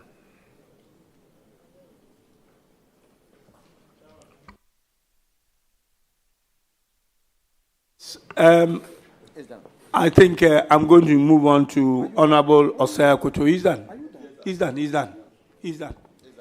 done, leader. Please, you have the floor. Thank you very much, Mr. Chairman, and also giving me the opportunity. Respectively, my name is Seth Osei Akoto, not Henry. Seth Osei Akoto, respectively. That's my name. Yes. Okay. Thank you. Okay, thank you. Honorable nominee, congratulations. Thank you. You have just indicated to us that along the line, your passion has driven you into certain areas, including agriculture. Now, I consider you as a practitioner in the agriculture sector. So far, can you tell us or share with us the 3 most difficult challenges you have faced as a practitioner in agriculture? Thank you. Thank you, Mr. Chairman. The first challenge is access to credit. Access to credit for me to be able to expand. The second challenge is our land tenure system. Sometimes you go to certain places, you negotiate for the land, they give you the go-ahead. After a year or two, when they realize that everything is going on well, they'll tell you that they want their land back. And this problem is not just peculiar to me, but peculiar to other farmers. The third one is also lack of machinery. The raining season is just about to start. What happens is that sometimes before you book a tractor, it can take you months before the tractor is able to come to your field to plow. And before that, the rainy season is over. And so sometimes these are the challenges that I face and other farmers face. And so in my whole life of being a farmer, these are some of the challenges I've faced. But the most important one is access to credit. Thank you. Mr. Chair, follow up. The credit. When the minority leader was asking you some questions, he did mention about women's banking. Do you think with that you can be able to address some of the challenges in agriculture? Thank you. Yes, please, Mr. Chairman. Thank you very much. Second question. Yes, Mr. please. Chair. Recently, there is a publication at the World Bank's website that is indicating that there will be food insecurity in West and Central African countries, including Ghana. Leader has also made mention about food inflation. How do you marry the two to avert such calamity in Ghana? Thank you. Thank you, Mr. Chairman. Recently, the Ministry of Food and Agriculture launched the Irrigation for Wealth Creation, and that is to irrigate over 10,000 hectares of land. Now, what that means is that once we're able to irrigate over 10,000 hectares of land, there's going to be more food. There's going to be food all year round. And so, yes, even though the World Bank has said that there might be some food shortages in the next coming years, we hope and pray that in the next coming years also we'll increase the acreage from 10,000 to possibly to 25 or 30,000 to be able to farm all year round and to affect such a problem, to avert such a problem. Thank you, Mr. Chairman. Mr. Chair, follow up. You made a mention about irrigation. Hold on. You said a follow-up? Yes. I thought the last one was your follow-up. A follow-up. Okay, so this is your follow-up for the second question. For the second question, please. Okay, please go ahead. You made mention about irrigation. As a practitioner, have you done some calculations to know how much to put land under irrigation, even for 1 hectare or 2 hectares? So how do you bring 10,000 hectares under irrigation in the short term? Thank you. Thank you, Mr. Chairman. Mr. Chairman, when it comes to irrigation, there are so many factors that come into play. The type of the land, the type of the water, and the type of the soil. But most especially the type of land. And so, yes, there's been some form of calculation that has gone on. But the main aim or our primary concern right now is to be able to get water onto the land for us to be able to feed our plants. And that is the main aim. It might cost us, but at the long run, if you just pose that to hunger, I think it's definitely worth it. Thank you, Honorable Nominee. My last question. As a country, there's influx of food imported into the country. How would you support the Honorable Minister to be able to bring incidence of food importation into our economy? Thank you. Thank you, Mr. Chairman. If I may give an example like tomatoes, we do import a lot of tomatoes from our neighboring countries. And so what we realize is that normally during the dry season, that is when we import more tomatoes than usual. And so with the implementation of this irrigation scheme, we'll be able to farm all year round and reduce the importation. That's one. The second one is when you look at the Nkukon Kitinkiti project, we are trying as much as possible to make Ghanaians eat what we grow in Ghana and make it affordable. And hopefully that will decrease the food import bill. Thank you so much. Mr. Chair, I'm done. Thank you very much. And then I wish Honorable Nominee the best of luck. Thank you. Thank you, sir. Thank you. Thank you very much. I will now move to Honorable Frimpong. Yeah, Honorable, you have the floor. Yeah, thank you, Mr. Chairman. John, congratulations on your nomination. And I will ask you just a few questions. John, you are going to a ministry where a lot of work has been documented. What do you know about the PFJ1 document and PFJ2 documents? Thank you, Mr. Chairman. I do know about the PFJ1 and the PFJ2. What I can say is that I haven't read much into it, but what I can also say is that there will be some form of review to continue those that we have to continue and discontinue, or even modify some of the things that we have to do, because this is the agricultural space. Irrespective of how we coin it or name it, people have to eat, and we at the Ministry of Food and Agriculture will make that there's food on the table. Thank you, Mr. Chairman. Thank you, Mr. Chairman. Mr. Chairman, I asked this question because basically the name of the ministry is Food and Agriculture. It is very instructive to note that the food component is the key. So if you have these documents, that painstaking research has gone into the development of these projects. You're going there. When you get the note from Parliament to go there to support your minister, I hope you are going to read. You say you've just glanced through them. What have you noticed in them that you think could be positive to support your minister? Honorable, please hold on a second.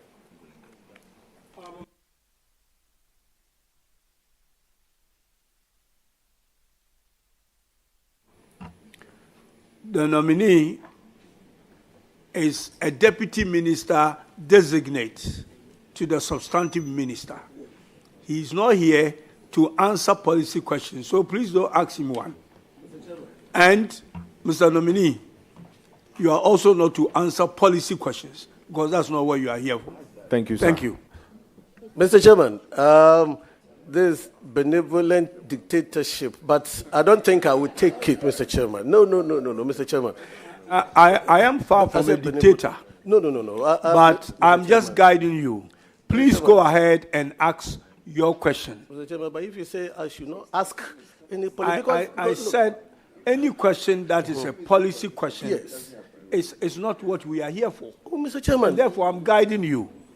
Please, go ahead with your question. You are a special request that I have granted. Please go ahead. It's a special request I've granted. But, Mr. Please. Chairman, respectfully, yes. I take a cue. Thank you so much. Yes. I want you to Thank you so much. Mr. Chairman, I want to find out from John. I know, John, you are going to sit in an office I just left, and there's so much in that ministry.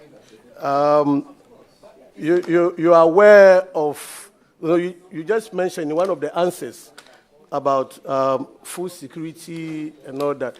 Do you have an idea about the crops that Ghana is self-sufficient and those that Ghana is not self-sufficient?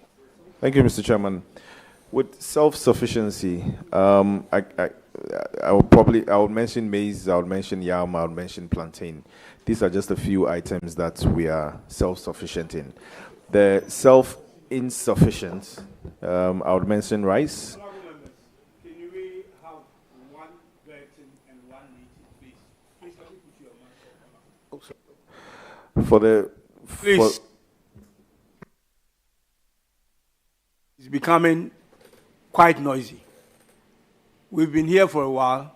We have got our guests here who have been sitting here also for a very long time. We want to wrap this up as quickly as possible. So please, honorable members, let's allow honorable member to ask his questions and allow the nominee to answer. Do not engage the nominee. He is under oath. Please. Honorable member, continue. For the items that we don't produce that much, I would mention maize and I would mention rice. Thank you.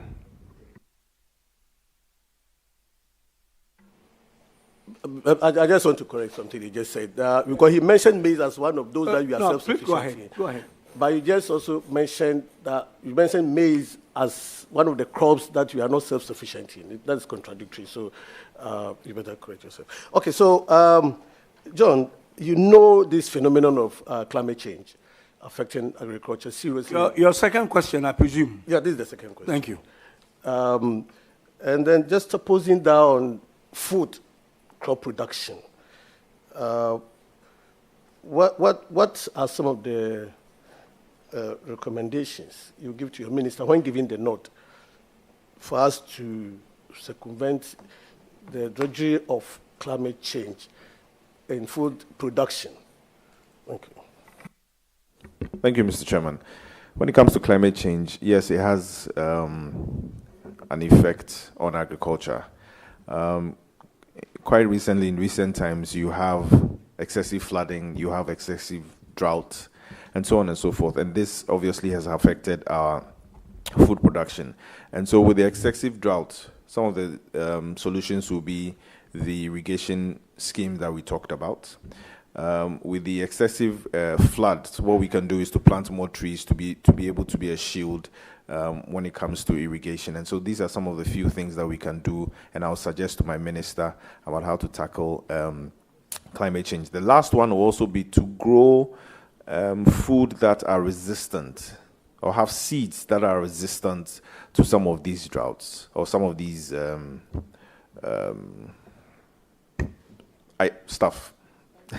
climate situations here. Thank you. Mr. Chairman, my last question. John, this is a general question. I know you're a civil engineer, right? You're a civil engineer. No, please. Come again? No. Yeah. All right. I was going to ask you if you know about the irrigation schemes that we have in this country.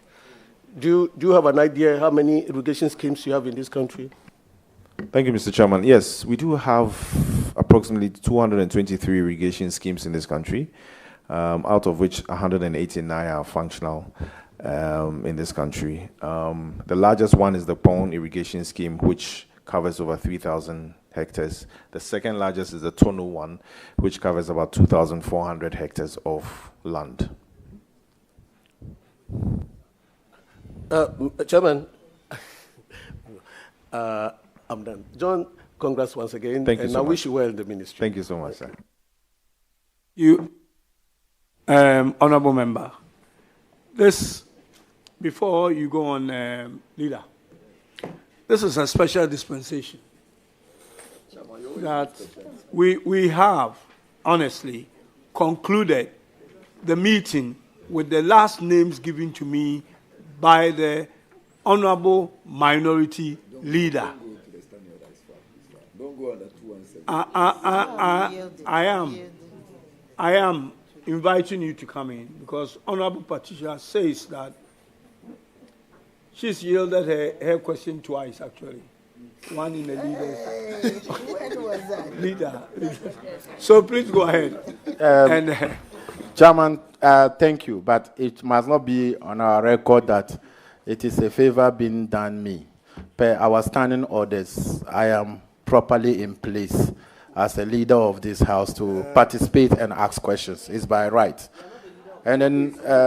not when the meeting is actually closed. I've given you a special dispensation.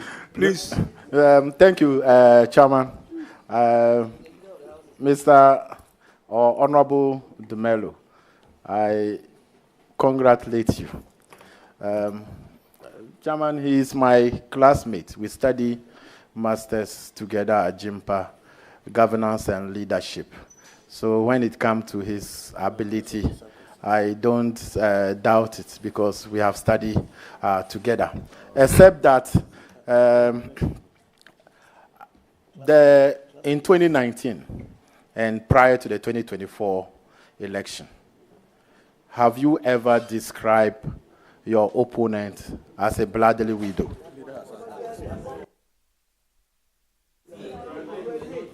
Honorable member, this question was asked by the minority leader and it's been answered. You were not here. Well, you haven't got to the angle yet because so far you have repeated and you are expecting an answer from him. That I will not take as an angle unless you add an angle to what you have said so far. Okay, Chairman, even though that question was asked, and like I said, you know, I wanted to lay the foundation that having known him and then being with him, I don't know he will be somebody who will say something against women. I wanted to establish the fact that because when that alleged statement was made, there was an outcry from women in society. And I wanted to lay that foundation, the person that I know, to be able to say whether he's a woman, he's a person who is actually anti-women and anti the progress of women. That's the background I wanted to lay. Are you anti-progress of women in politics? Please, honorable member, Please, you have no. asked a question. Can you allow the nominee to answer and address the chairman, please? Mr. Chairman, please no.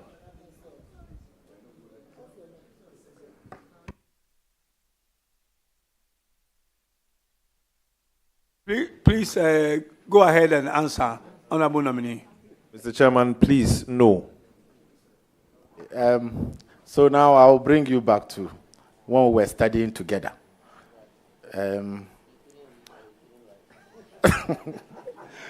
Chairman, it's okay because the way Honorable Bye-Bye, congratulations, is saying, I don't want to go much.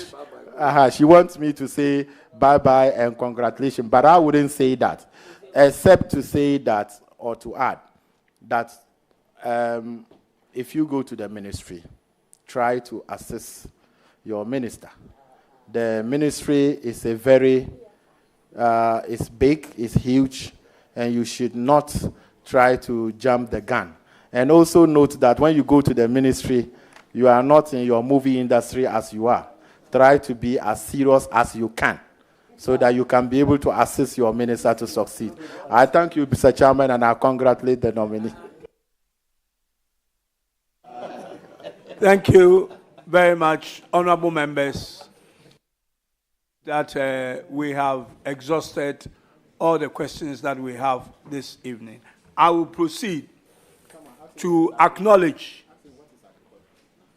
I will proceed to acknowledge the guest lists that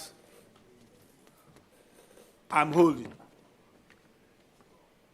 And these are people who came, or friends and family who are here to support the nominee. Godfrey Ashizani, spokesperson for La Baoshi, or Baoleshi, forgive me. I know. Baoleshi, Traditional Council. And then Mrs. Gifty Demelo, the wife of the nominee. Mrs. Caroline Edu Asumeni, Benjamin Abonyeche, Ruth Ofebia Buzia, Head of Strategic Communication, Ministry of Finance. Raphael Lutroy, Mr. John Terry Maleza, Miss Sana Boatin, Abobi Aiti, Ayawasu West Constituency Chairman. Mr. He says Abobi. Mr. Kwame Nkrumah Botio, CPP General Secretary. Dr. Felix Kamasa, President of the Ghana Producers of Vegetables and Exporters. And the last and not the least is Mr. James Gardner. I would like to thank our guests, or the guest of the nominee, for coming to support the nominee. I would like to bring the curtains to a close and say to the nominee that you are discharged. Thank you very much. And just before you go, please, I have a message, which is a message that was agreed between myself and the minority leader, that at the end of proceedings of yesterday and today, we have agreed by consensus of the nominees we have vetted. Thank you very much.